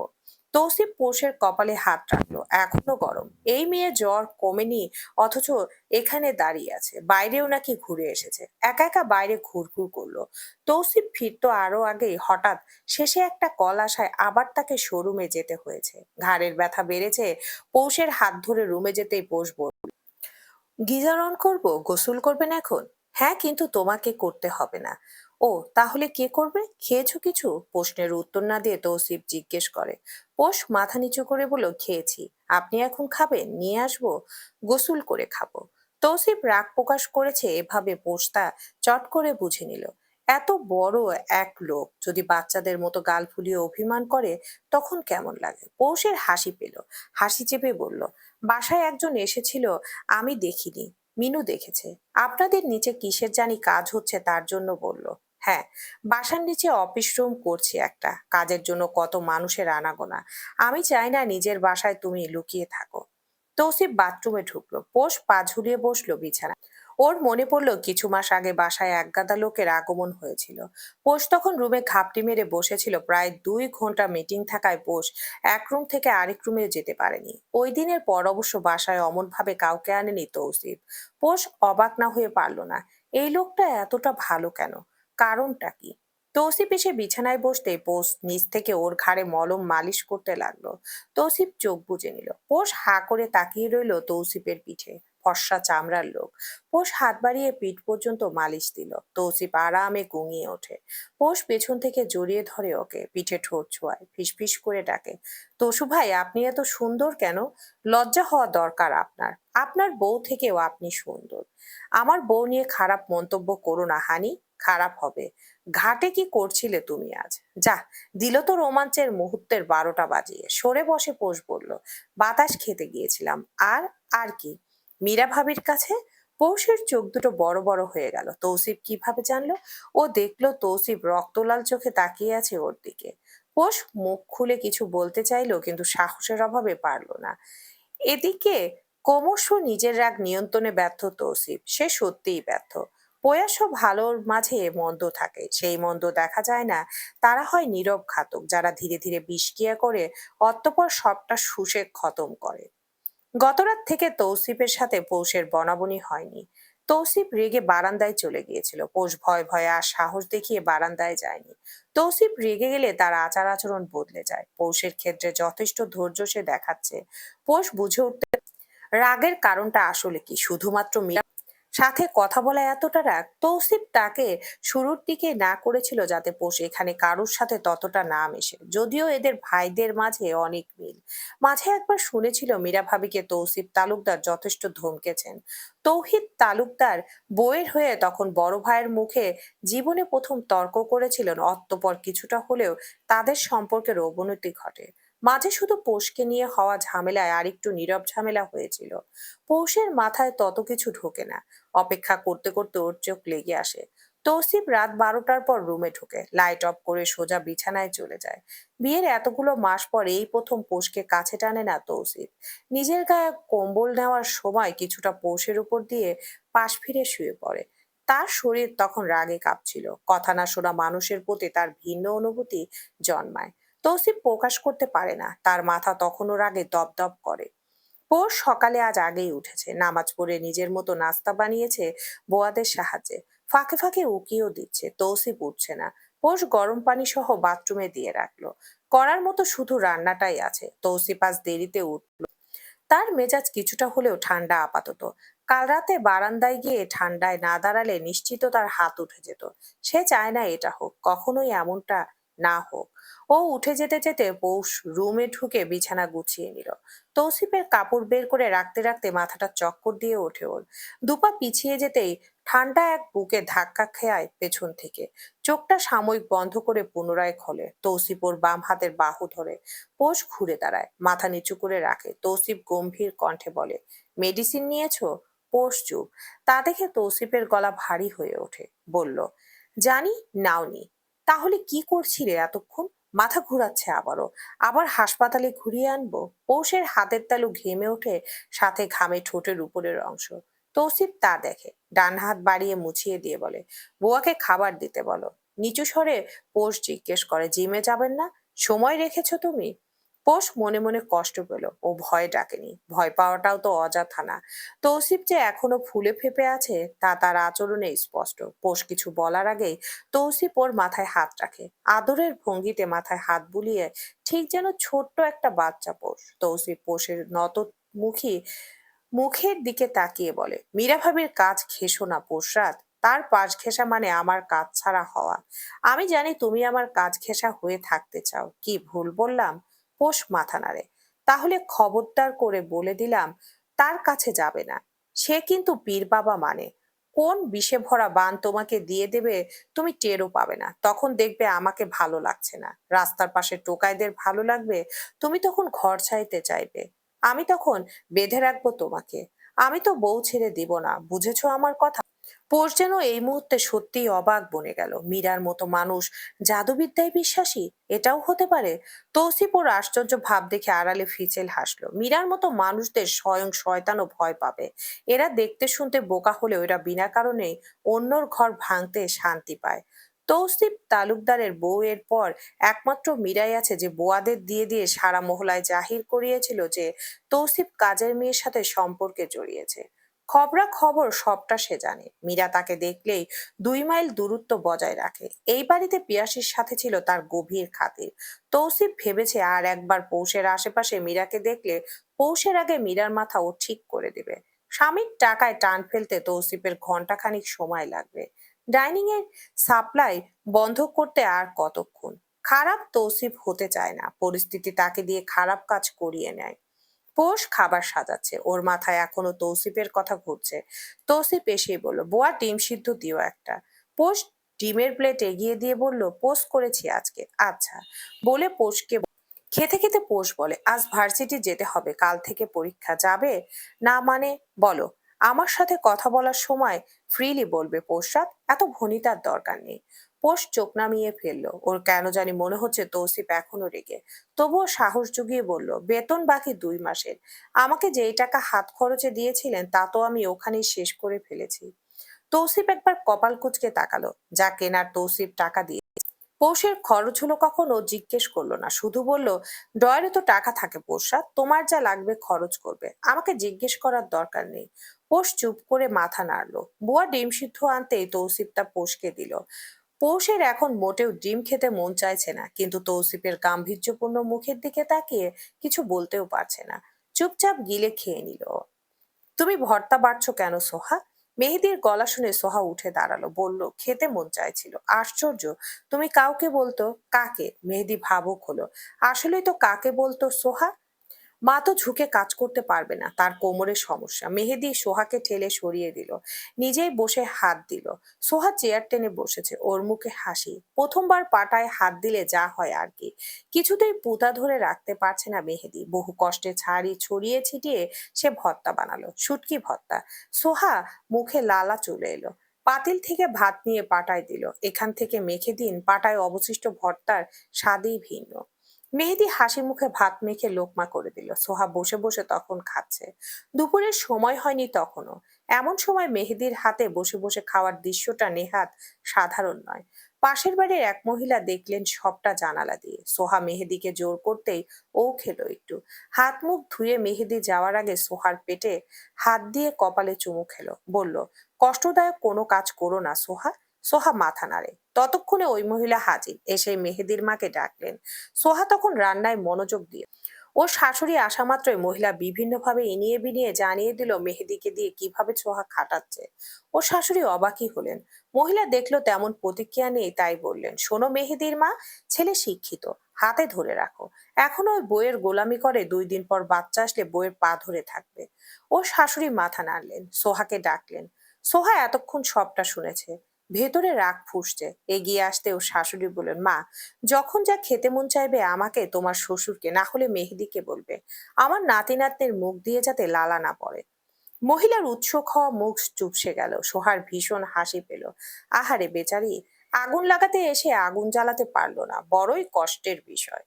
ভার্সিটির বেতন দিয়ে বোস হেমন্তকে ফোন দিল, জানাল একটু এদিকে আসতে। হেমন্ত আজ ব্যস্ত।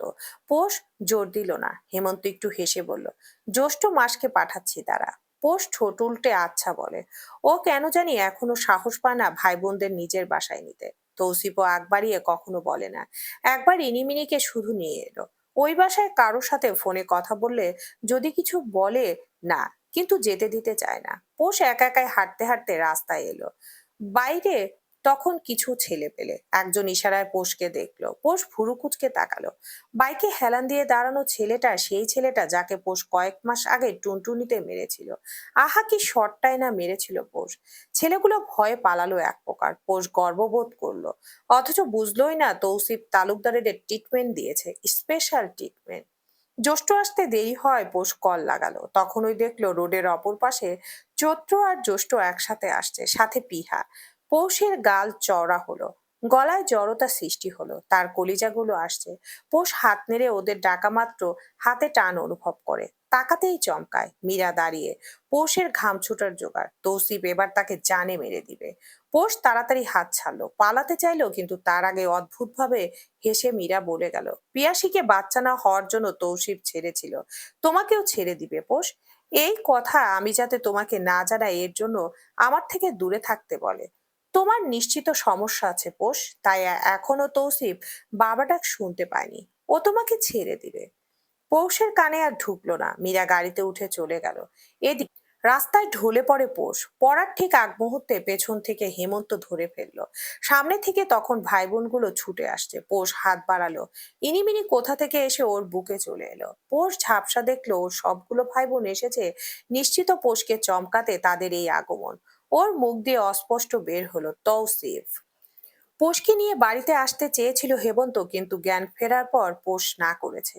এখন তৌসিফকে না বলে গেলে আবার রেগে যাবে। এই লোক হুটহাট রেগে যায়, সেই রাগ সামলাতে পারে না পোষ। হেমন্ত এতে রেগে আছে। গাড়িতে করে তৌসিফের বাসার সামনে এনে চৈত্রকে গম্ভীর কণ্ঠে বলল, ওকে ভেতরে দিয়ে আয়। পোষ আহত চোখে তাকালো, মিনমিন করে বলল, হেমু ভাই। হেমন্ত যেন ওর কথা শুনলই না, বরং চৈত্রকে ধমকালো। পৌষের নাক পিটপিট করে, এখনোই যেন কান্না চলে আসবে। হেমন্ত গম্ভীর রইল। পোষ ভাইয়ের হাত ধরে, ধরা গলায় ক্লান্ত স্বরে বলে, ভাই উনি রাগ করবে না বলে যদি যায়। তোর উনিকে কত মাস ধরে চিনিস? ছোট থেকে পেলে বড় করলাম আমরা। নিজের বাড়িতে যেতে দিবে না, থাকতে দিবে না, এটা কেমন আচরণ? উনি সবটা জানে ভাই, জানুক। আমি পালিনি, আদর করিনি, এখনো কি ফেলে দিবে ও? পোষ চোখ নামিয়ে ফেললো। জ্ঞান ফিরলেও ভালো লাগছে না। পোষ হেমন্তর হাত ছাড়লো, বলল, ভেতরে এসো না ভাই, যা তুই। আমলা যাই, ইনিমিনি একতালে বলল। পিহা একটু গা ঝাড়া দিল, সম্মতি দিয়ে বলল, সাথে আমিও। জ্যৈষ্ঠ একটু গলা খেকিয়ে বলল, না মানে আমিও চলি, ওদের দেখে নিয়ে আসবো। হেমন্ত কপাল কুঁচকে তাকালো। এদের মতো তারও মন চাইছে বলতে সে যাবে। পোষটাকে একা ছাড়তে মন চাইছে না, কিন্তু সম্পর্কের মারপ্যাচে পড়ে কথাটা বলা হলো না। শান্ত স্বরে শুধু বলল, ওকে ভেতরে দিয়ে সোজা চলে আসবি সব কয়টা। সবগুলো যেন লাফিয়ে ওঠে, গাড়ি থেকে টপ টপ করে নামে। পৌষ হেমন্তর হাত ধরে ছোট্ট সেই পৌষের মতো আবদার ধরে, এসো না হেমু ভাই। হেমন্তর মন ভাঙে, অভিমান ভেঙে টুকরো টুকরো হয়। পৌষের মাথায় হাত দিয়ে বলে, আজ না পৌষ, ভাই আসবে আরেকদিন, আজ কেন নয়? বড় হচ্ছিস না, ভাইয়ের বোন, তোর শ্বশুর বাড়ি এটা, চাইলেই কি আসা যায়? সম্পর্কে বড় না আমি, হুটহাট যাওয়া বেমানান। পৌষ যেন বুঝলো, মাথা নিচু করে নেড়ে বলল, একদিন এসো তাহলে, আসবো। যাব, যা। পোষ হাঁটা ধরলো, এক হাতে ধরা পিহা, অন্য হাতে জ্যৈষ্ঠ। পেছনে চৈত্র বনের ঢাল হয়ে যাচ্ছে, হাঁটুর সমান ইনিমিনি তাদের আপার সামনে সামনে এগিয়ে যাচ্ছে। হেমন্ত পেছন থেকে দেখলো পোষটা তাদের থেকে দূরে চলে যাচ্ছে। দূরত্বটা তৌসিফ তৈরি করেছে, হেমন্ত বোঝে না এমন না। হয়তো তৌসিফ নিজের জায়গায় ঠিক, কিন্তু তার কি উচিত হচ্ছে এভাবে পোষকে দূর করা? হেমন্ত চোখ বুজে সিটে হেলান দিল। মনে পড়লো সেদিনকার কথা, যেদিন তৌসিফ প্রস্তাব পাঠিয়েছিল। বাবা চাচা মেনে নিল, তৌসিফ কঠিন ভাবে শর্ত দিল, বিয়ের পর পোষ এ বাড়িতে পা রাখবে না। চাচারা চট করে মেনে নিল। হেমন্ত প্রতিবাদ করেছে, বাবা কিছুটা দমেছিল, কিন্তু ততক্ষণে তৌসিফ জোর দেওয়া শুরু করে। সোজা নেমে আসে হুমকিতে, তার কাছে বিয়ে না দিলে পোষকে আর কোথাও বিয়ে দেওয়া যাবে না। তার বাবার নাকি ইচ্ছে ছিল তার ফুপির মেয়ের অধিকারও ছিল। সেদিক দিয়ে ভাবলে তৌসিফ যতটুকু আসা যাওয়া করতে দিচ্ছে তাতেই তো সুপ্রিয়া। ক্ষুদ্র একটা শ্বাস ফেলে হেমন্ত। তার চাওয়া শুধু পোষ সুখী হোক, ছোট্ট একটা চাওয়া। হেমন্ত জানে তৌসিফ তাকে ভালো রাখবে এবং রাখছে। পাঁচ ভাই বোন নিয়ে ভেতরে ঢুকলো পোষ, তার মনটা খুবই উৎফুল্ল। ওদের নিয়ে ভেতরে ঢুকতে দেখলো মিনু হা করে বসে টিভি দেখছে। ফ্লোরে দুজন বোয়া বসা, পোষকে দেখে ওরা উঠে দাঁড়ালো। পোষ হেসে বলল, আপনারা টিভি দেখুন খালা। বুয়া দুজন হাসি মুখে এগিয়ে এলো, বললেন, আপনার ভাই বোন কত সুন্দর বাচ্চা দুইটা। পোষের ভালো লাগলো, ওর ভাই বোনদের প্রশংসা শুনতে ওর ভালো লাগে। পোষ ওদের নিয়ে ভেতরে এলো, মিনু ডাগর চোখে শুধু দেখলো। ইনুমিনি গিয়ে উঠে ওর পাশে বসে, টিভি রিমোট হাতে নিতেই মিনু চাপা স্বরে বলে উঠলো, পাল্টাবা না বুঝছো? দুই বোন পিটপিট করে তাকালো, ডাকলো আপা। পোষ তাকাতে একস্বরে তারা বলে উঠলো, কাতুন ছেলে দাও। মিনু চোখ বড় বড় করে তাকালো, পোষ এসে দুই বোনের হাত ধরে বলে, আপার রুমে চলো, ওখানে টিভি আছে। পোষ ওদের নিয়ে রুমে যায়, ভাই বোনদের নিজের রুমে বসায়। চৈত্র বলে উঠলো, আপা হেমু ভাই বকলে বকলে আমার নাম বলবি, তাহলে দেখবি চুপ করে গিয়েছে। তোর দুলা ভাই থাকলে দেখতি এতক্ষণে হিমু ভাইকেও ভেতরে নিয়ে আসতো। বলতে বলতে আলমারি খুলে তার লুকিয়ে আনা সব চকলেট বিস্কুট বের করতে লাগলো। জানালো কিভাবে চুরি করে এসব এনেছে। নরম কুসুমটা ইনি টেনে নিল। ছোট্ট সাদা মাখনের মতো একটা বালিশ, মিনি ওটায় গাল লাগিয়ে দুই বোন একসাথে বলে উঠলো, কত নরম। বলো আপা, এটা নি। পোষ ওদের গালে চুমু দিল, সবকিছু পাঁচ ভাগ করে বলল, বাসায় কেউ মারামারি করবি না, ঠিক আছে? ওর মাথা নাড়াতেই পোষ বলে, এখানে থাক, কি খাবি বল, কি রাখবো? চোদ বোনের হাত ধরে বলে, আপা তুমি অসুস্থ, রেস্ট নাও একটু, আমরা এখন যাই, হেমু ভাই অপেক্ষা করছে। তাহলে তো ভালো হয়, হেমু ভাইয়ের জন্য প্যাক করে দিবনে। মুরগি ভাজবো, তোদের দুলাভাই থাকলে এতক্ষণ দেখতি। বলতে বলতে ওর ফোনটা বেজে উঠলো, পোষ দেখে হাসি মুখে তা হাতে তুলে বলে, দেখ তোদের দুলাভাই কল দিয়েছে, এখন যদি শোনে তোরা এখানে, তাহলে দেখবি যেতেই দিবে না। বস, আমি মুরগি ভিজিয়ে আসি। বলতে বলতে পোষ রুম থেকে বের হয়, ফোন রিসিভ করে খুশি খুশি বলায় বলে, এই আপনি কই, জানেন বাসায় কারা এসেছে? আমার। কোথায় তুমি? মাত্র অতিরিক্ত গম্ভীর কণ্ঠ। পৌষের হাসি নিভতে লাগলো, তবুও তা সচল রেখে বলল, কোথায় আবার, বাসায়। আচ্ছা শুনুন না, মীরার সাথে দেখা হয়েছে? পৌষের কথা শেষ করতে দিল না তৌসিফ। পৌষ ঢোক গিলে বলল, আরে আপনি ঠিক বলেছেন, ওই মহিলা পাগল, আমাকে আজও উল্টাপাল্টা কথা বলেছিল। তুমি শুনেছো? আরে বাদ দিন না, বাসায় আমার সব ভাই বোন এসেছে, প্রথম সবাই একসাথে ওদের আজ। তৌসিফ যেন কিছুই শুনলো না, রাগী এবং গম্ভীর তেজ মিশ্রিত কণ্ঠে বলে উঠল, বাসায় আসছি আমি, রুম থেকে বের হবে না। পৌষ মুখ খুলে কিছু বলার আগেই তৌসিফ কল কেটে দিল। পৌষের মুখ চুপসে গেল, এতক্ষণে থাকা হাসিটা ধপ করে নিভে যায়, বুকটা না চাইতেও ধুকপুক শুরু হয়, কপালে জমা হয় বিন্দু বিন্দু ঘাম। তৌসিফ রেগে আছে, এখন যদি বাসায় এসে চিল্লাপিল্লা করে বলা তো যায় না, রাগের মাথায় যদি ঠাপ্পড় টাপ্পড় দিয়ে বসে। পৌষের ভেতর শুকিয়ে আসে, ফোন রেখে তাড়াতাড়ি ভিতরে যায়। পিহা উঠে দাঁড়িয়ে জিজ্ঞেস করে, আপা, দুলাভাই কি আসছে আমাদের কথা শুনে? পোষ হাসার চেষ্টা করে, তাড়াহুড়োয় বলে, আরে আরে, আমি তো ভুলেই গিয়েছিলাম তোদের দুলাভাই আসতে আজ রাত হবে। আফসোস করলো। আমিও কত কথা, হেমু ভাই জুতা পিটা করবে সব কটাকে, তাড়াতাড়ি যা, অপেক্ষা করছে। জানালা দিয়ে দেখলাম রেগে আছে মনে হয়। এক প্রকার তাড়াহুড়ো করে ওদের দরজা দিয়ে বের করে পোষ, ওর মনে হচ্ছে ওর ভেতর ফেটে যাচ্ছে। প্রচুর কান্না পাচ্ছে, ঠিক যেন দাবিয়ে রাখা দাবানল। ওরা গাড়িতে ওঠা মাত্রই পোষ দরজা লাগাতে যায়, তখনই দেখে তেড়ে আসতে ওর দিকে তৌফিকের বউ। পোষ ভাবে মুখের উপর দরজা লাগালে বিষয়টা অপমানজনক, তাই দাঁড়িয়ে থাকে ঠায়। আদিত্যর মা তখন রাগে চিরবিরিয়ে বলে উঠল, লোভী চোর কোথাকার, ভাই বোন এনে এভাবে সব পাচার করে, ছোট লোক বিয়ে করেছে তৌফিক। এর ছোট লোক ছোট লোকের ভয়ে ছাদে কাপড়ও দেই না, না জানি কবে কি চুরি করে। ধরুন সেই ছাদ থেকে আপনি পড়ে গেলেন, বিষয়টা কেমন হয় বড় ভাবি। আদিত্যর মা চমকে উঠলেন, তার ঠিক পেছনে তৌসিফ কথাটা সেই বলেছে। গলাটা তার খড়খড়ে করে উঠল। পোষ দরজা ছেড়ে ভেতরে যেতে আদিত্যর মা কেটে পড়তে চাইলো। তৌসিফ পেছন থেকে বলল, সাবধানে বড় ভাবি, সিঁড়ি দিয়ে সাবধানে নামুন। মহিলার ঘাম ছুটে গেল, তৌসিফকে ভরসা নেই। সবেই খবর এসেছে মীরার গাড়ি রাস্তায় উল্টে গিয়েছে। পোষ চুপ করে সোফায় পা তুলে বসেছিল। তৌসিফ ঢুকেই শব্দ করে দরজা লাগালো। বাড়িতে উপস্থিত সকলে কেঁপে ওঠে। আস্তে করে টিভি বন্ধ করে মিনু পালালো। বোয়ারা রান্নাঘরে গিয়ে চুপ করে দাঁড়িয়ে রইল, কিন্তু পোষ পোষ কিভাবে পালাবে এদের মতো? তার পালানোর রাস্তা কোথায়? আদৌ কি কোনো রাস্তা আছে? তৌসিফ বেশি ঠান্ডা স্বরে বলে, রুমে যাও। পোষ বসেই রইল। তৌসিফ ওর হাতের কবজি চেপে ধরে টেনে দাঁড় করায়। পৌষের চেপে রাখা কান্না ছিটকে বেরিয়ে আসে, কাঁদতে কাঁদতে, আমি যাব না, ছাড়ুন আমার হাত। তৌসিফ ছাড়ে না। রুমি নিয়ে পোষকে খাটে রেখে দরজা লাগায় শব্দ করে। পোষ কেঁপে ওঠে। তৌসিফ দাঁতে দাঁত চেপে জিজ্ঞেস করলো, কেন কাঁদছো? কথা বলো। এবারে উত্তর আসে। তৌসিফ এবার পৌষের চোয়াল চেপে ধরে। পৌষ ওর হাত সরিয়ে দিল, চিৎকার করে বলল, কি বলবো, কি শুনতে চান আপনি? আমি কাঁদছি কারণ আমি আপনাকে ভয় পাই। ভয় লাগে আপনাকে, আমার আতঙ্কে থাকি আমি। পোষ ফুপিয়ে কেঁদে যাচ্ছে। তৌসিফ ওর থুতনি ধরে নিজের মুখ বরাবর করলো, বলল, আমাকে ভয় পাও? পোষের কান্না বাড়লো। তার ভাই বোনগুলো তার জানের টুকরো, তাদের আজ এক প্রকার তাড়িয়ে দিয়েছে পোষ। ওর বুক ফেটে কান্না আসছে। তৌসিফ দাঁত চেপে খড়খড়ে গলায় বলল, মীরার সাথে কি কথা হয়েছে? পৌষের গা শিউরে উঠলো, কোনো মতে বলল, কথা হয়নি, মিথ্যা। উনি শুধু বলেছে, আর তুমি বিশ্বাস করে নিয়েছো? এই, ও কি বলেছে? পোষ কেঁদেই যাচ্ছে। তৌসিফের ফোন বেজে উঠল। তৌসিফ ফোন তৌফিক ফোন করেছে। পোষকে ছেড়ে কল তুললো। চওড়া গলায় কথা বলছে তৌসিফ। পোষ যতটুকু বুঝলো তা হলো মীরার গাড়ি অ্যাক্সিডেন্ট হয়েছে, তার জন্য তৌফিক তৌসিফকে দায়ী করছে। এছাড়াও একটু আগে নিজের বড় ভাবির সাথে বাজে ব্যবহার করায় ধমকাচ্ছেন তিনি। তৌসিফ উম্মাদের মতো ফুসফুস করতে লাগলো। রাগে তার কপাল ছিঁড়ে যাচ্ছে। বড় ভাইকে ছাড় দিল না সে। বাজখায় গলায় বলল, জানে মেরে দিব আমার সংসার ভাঙতে আসলে। ওই মহিলাকে আগে ওয়ার্নিং দিয়েছি। আজ গাড়ি উল্টেছি, দুদিন পর ওর জীবন উল্টে দেব আমি। আমি কে তা ভুলে যায় কেন? তৌসিফ ফোন কেটে দিল। পোষ মুখে হাত চেপে ধরলো, তার বমি চাপছে। ভয়ে বমিও আসছে না। সামনেই পানির গ্লাস, কিন্তু খাওয়ার সাহস পাচ্ছে না। তৌসিফ এগিয়ে আসতে পোষ সরতে চাইলো, কিন্তু তার আগেই ধরা খেলো। পোষ মোচড়ালো, ছাড়া পেতে চাইলো। তৌসিফ ধমক দিলেও পোষ থামে না। কাঁদতে কাঁদতে বলে, ছাড়ুন আমাকে, চোর আমি, সব আমার ভাই বোনদের দিই। মিথ্যা এটা, এসেছিল তো তোমার ভাই বোন। একটা কথার এত।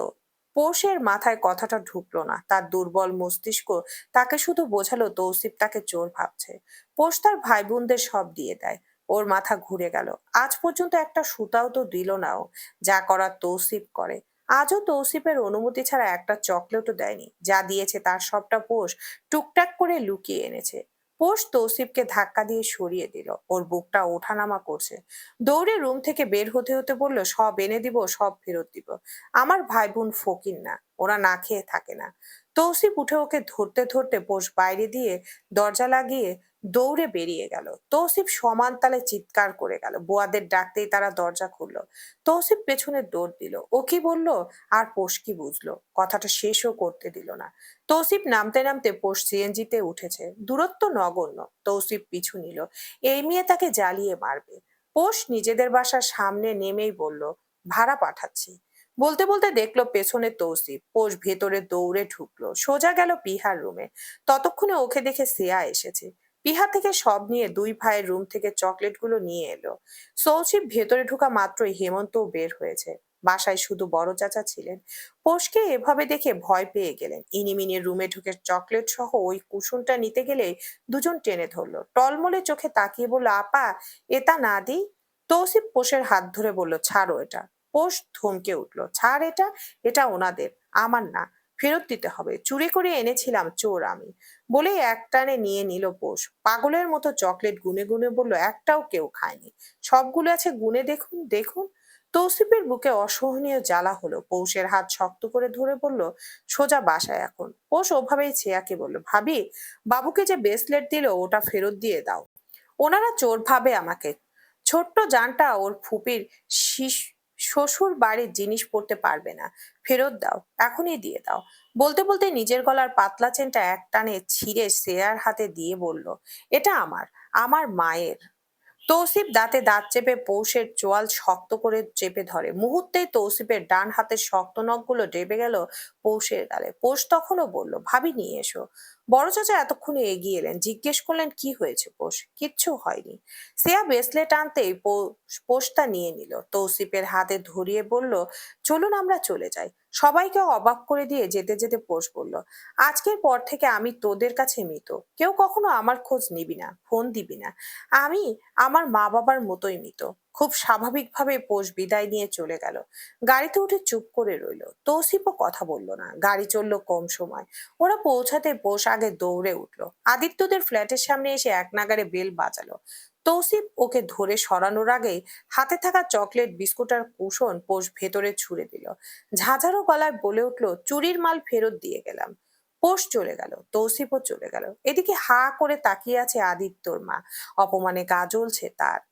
পোষকে রুমে এনে সোজা বাথরুমে নিল তৌসিফ। এই মেয়ের মাথা গরম হয়েছে, তার ঢের বোঝা হয়েছে তার। পা থেকে চুল আপাতত তেজে জল করছে, কেমন ফসফস করছে শব্দে। তৌসিফ ভাবছে, এই বুঝি তার উপর ঝাঁপিয়ে পড়লো। তাতে অবশ্য চিন্তা নেই। বউ মানুষ জামাইয়ের উপর ঝাঁপিয়ে পড়বে এটাই স্বাভাবিক। তৌসিফ সামলে নিবে, বরং ভেতর ভেতর তার ভালোই লাগবে। পোষকে সামলানো যেন আজ কষ্টসাধ্য। তৌসিফ ওর হাত দুটো বেসিনে নিয়ে পানি ছেড়ে দিল। পোষ অবশ্য শান্ত দাঁড়িয়ে নেই, সে যথেষ্ট নড়াচড়া করছে। অগত্যা তৌসিফ ওকে শাওয়ার চালু করে নিয়ে দাঁড়িয়ে গেল, শক্ত করে বুকে চেপে নিল। দুজনের শ্বাস প্রশ্বাস তখন শব্দ করছে। পোষ শক্ত হয়ে দাঁড়িয়ে আছে, তৌসিফ ওর পিঠে হাত বুলাচ্ছে। প্রায় 20 মিনিট এই নীরবতা পালন হলো। পানির শব্দগুলো এখন কানে ঝুমঝুম শব্দ, তাল মিলিয়ে ছন্দপতন হচ্ছে হৃদকম্পের। পোষ হঠাৎ শরীর ছেড়ে দিল। এতক্ষণের থাকা শক্ত দেহটা এখন আর ভর ছেড়ে দিয়েছে। তৌসিফ সামলে নিল, জড়িয়ে রাখলো বুকের সাথে। পোষ হঠাৎ কেঁদে ফেলল। কাঁপতে থাকা দেহটায় তখন কম্পন বাড়লো কান্নার দাপটে। তৌসিফ শাওয়ারটা বন্ধ করে দিল ব্যস্ত হাতে। পৌষের দেহের সাথে সেটিয়ে থাকা কাপড় দেখে গলা যেন শুকালো। পুরুষ মনটা তখন হু হু করে। তৌসিফ চাইলেও আশকারা দিতে চাইলো। পৌষের ঘাড়ে মুখ রাখতে টের পেল পোষ টলছে। তৌসিফ নিজেকে সামলায়, পোষকে ধরে কাপড় বদলে দিয়ে নিজেও চেঞ্জ করে নিল। পোষকে কোলে তুলে রুমে ঢুকা মাত্রই দেখলো ওর দাঁতের সাথে দাঁত লেগে যাচ্ছে। তৌসিফ তাড়াতাড়ি ওকে কম্বল দিয়ে মুড়িয়ে নিজেও ভিতরে ঢুকে শক্ত করে পোষকে বুকে জড়িয়ে রাখলো। মাঝে সাঝে টুকটাক কথা বলল তৌসিফ, গরম কিছু খাবে, ঘুমাও না হয়। পোষ রাত তোমার কি শরীর খারাপ লাগছে? পোষ কোনো উত্তর করে না। তৌসিফ ওর মাথায় হাত বুলায়, কপালে চুমু খেয়ে আদর মাখা কণ্ঠে বলে, জান আমার, কি হয়েছিল তোমার? এমন করলে কেন? ছোট্ট বাচ্চাগুলো কাঁদছিল। পোষ বুকে মুখ গুজে ঘাড় নিল, অতঃপর সরতে চাইলো বুক থেকে। তার শরীর উষ্ণতা পেয়েছে। বুকের থেকে ছাড়া পেতেই পোষ দাঁতের ব্যবহার করলো, বুকের মধ্যে শক্ত করে কামড়ে ধরতেই তৌসিফ ওকে ছাড়লো। টি শার্ট খুলে ছুঁড়ে মারে তৌসিফ, বুকের উপর দিকে কামড়টা দিয়েছে। দাঁত বসেছে একদম, টিস টিস করছে জায়গাটা। পৌষের দিকে না তাকিয়ে বলল, ব্যথা লাগিয়ে দিলে হানি, ব্যথা কমাতে এখানে একটা উম্মা দাও। পৌষ ততক্ষণে উঠে যেতে চাইলো, তৌসিফ খপ করে হাত ধরে। পৌষ রাগে দাঁত দিয়ে দাঁত পিষে বলল, হাত ছাড়ুন। তৌসিফের বরাবরই অপমান বাক্য সহ্য হয় না তার। তার মধ্যে বয়সে এত ছোট মেয়ে, তাও কিনা আপন বউ। এভাবে দাঁত পিষে কথা বললে তা মানা মুশকিল, পুরুষ ইগোতে তা মানতে নারাজ। তৌসিফ তবুও সয়ে গেল, শান্ত স্বরে বলল, দাঁত ছেড়ে কথা বলো, ছাড়ুন আমাকে। চোরের হাত ধরতে লজ্জা লাগে না? আপনার ভাবির হাত ধরুন গিয়ে। পোষ রাত। পোষ কথাটা বলতে চায়নি, মুখ ফসকে বেরিয়েছে। তৌসিফ চোখ গরম করে তাকিয়ে বলল, থাপ্পড় খাবে একটা বেয়াদবি করলে। কখন থেকে ফাইজলামি শুরু করেছো? কতটা দৌড় খাওয়ালে? দোষ কি ছিল আমার? চোর ডেকেছি? কথা শুনো কখনো পুরোটা? মন চায় এক চটকানা মারি। ওগুলো তুমি লুকিয়ে আনোনি, তাই বলেছি। এতটা খ্যাপার মতো কি হয়েছিল? ওই বাড়ি গিয়ে কি করলে? বাচ্চাগুলো কাঁদছিল, মায়া লাগলো না? আমার সাথে তেজ দেখাও তুমি, কিছু বলিয়েতে। তুমি জানো আমি কেমন, তবুও তুমি অবাধ্য হচ্ছ। আমাকে আজ কতটা নিচে নামালে পোশরাত। ছোট্ট বাচ্চাকে দেওয়া উপহারটা কিভাবে চেয়ে নিয়ে এলে? আমি নিজে গিয়ে দিয়েছিলাম পোশরাত ওটা। আমাকে কতটা অপমান করলে তুমি। একবার ভাবো, মাথাটা ঠান্ডা করে চিন্তা করো। কথার প্রেক্ষিতে বলছি, তোমাকে কবে চোর বলেছি আমি? যা সত্যি তা বলেছি। তুমি কি ভাবো আমি জানি না? তোমার খবর পই পই করে রাখি আমি। তোমার ভাই বোন এসেছে শোনা মাত্রই বাসায় খাবার দাবার পাঠিয়েছি। তুমি কি করলে? ওদের ভাগিয়ে দিলে কেন? আমি কি অসামাজিক জানি আর ভাবো আমাকে? পৌষের সাহস দেখে এবার তৌসিফ অবাক হলো, কারণ পৌষ ভুল বুঝতে পারলে এতক্ষণে কেঁদে ফেলতো, বুকে চলে আসতো। কিন্তু না, ও শক্ত হয়ে বসে আছে, চোখে মুখে এখনো রাগ ছড়িয়ে। এটা অভিমান না, এটা রাগ, ক্ষোভ। তৌসিফ দেখলো পৌষ সরাসরি প্রশ্ন করলো, তখন আমার সাথে ওইভাবে কথা বললেন কেন? আপনার ভাবি এসেছিল কথা বলতে, বিশ্বাস করেছি আমি। করেছি? করিনি। আমি জানি আপনি আমাকে ছাড়বেন না। আপনি আমাকে ভালোবাসেন, আপনার ভালোবাসার কোনো ঠিক ঠিকানা নেই। যখন তখন রেগে যান। আমার কি দোষ ছিল বলুন? দোষ তোমার অবশ্যই আছে পোশাক। মীরাকে দেখা মাত্র জুতা পিটা করা উচিত ছিল। তো আপনি কি করলেন? জানে ছেড়ে দিয়েছেন? পোষ চমকালো, মনে পড়লো মীরার গাড়ির উল্টেছে। ভেতরে হঠাৎ কামড়ে উঠল, এই কাজ তৌসিফ করেছে। পোষ আতঙ্কিত হয়ে প্রশ্ন করলো, আপনি করেছেন? কোনো সন্দেহ? তার দোষ? শুধু ওই কথা বলাতে ভুল। ও আমার সংসার ভাঙতে চেয়েছে, আমার থেকে আমার ভালোবাসাকে দূর করতে চেয়েছে। ওকে জানে ছেড়েছি ভাতিজা ভাতিজির জন্য, না হয় আজ অস্তিত্ব থাকতো না ওর। কত সহজ সরল ভাবে তৌসিফ কথাগুলো বলে ফেললো, অথচ ভয়ঙ্কর এই কথা শুনে পৌষের আত্মাটা কেমন টিস টিস করছে। ভয়ে কলিজাটা গলায় উঠে এসেছে। পৌষের চোখে মুখে ভীতি দেখে তৌসিফ বাঁকা হাসলো, ফিছেল হাসি ঠোঁটের কিনারায় নিয়ে বলল, তুমি আমার অনেক স্বাদ। এত সহজে ছাড়বো? আমাদের মাঝে কখনো কেউ আসবে না, আমি আসতেই দিব না। পোশাক, তুমি বিশ্বাস করো আমাকে, বিশ্বাস করো আমি কতটা পাগল তোমার জন্য। এই পাগলামি আমি আগে কখনো করিনি। আমার এই বয়সে এই পাগলামি মানায় না, তবুও পাগল হয়ে যাচ্ছি আমি। তুমি আমাকে কতটা বদলেছো বলো তো? আর কত বদলাবে আমাকে তুমি? পৌষের ঠোঁট ভেঙে এলো, হাঁটুতে ভর দিয়ে এগিয়ে এসে ঝাঁপ দিল তৌসিফের। ওর কেমন ভয় ভয় লাগছে, এখন এমন আচরণ করলো কেন বুঝতে পারছে না পোষ। মুহূর্তেই হু হু করে কেঁদে ফেললো। তৌসিফ ওর মাথায় হাত বুলালো, কপালে চুমু দিয়ে বলল, কেঁদো না, আমাকে শুধু বোঝার চেষ্টা করো, একবার চেষ্টা করো, আমার বিশ্বাস তুমি বুঝবে। পৌষের হেঁচকি উঠে গেল, কাঁদতে কাঁদতে বলল, আপনার ভাবি এমন কেন? কিছু মানুষ থাকে যারা অন্যের সুখ দেখতে পারে না। এরা নিজেরা খেয়ে দিয়ে অন্যের হাড়িতে উকি দিয়ে দেখে কি আছে। যখনই কারো ভরা হাঁড়ি পায় তখনই পাথর ছুঁড়ে মারে। এটা তাদের বিনোদন, তারা মজা পায় এসব দেখে। মীরা ঠিক অমনই একজন মানুষ। আপনি ওনাকে আগে কেন ধমকালেন না, আমাকে কেন বকেছিলেন?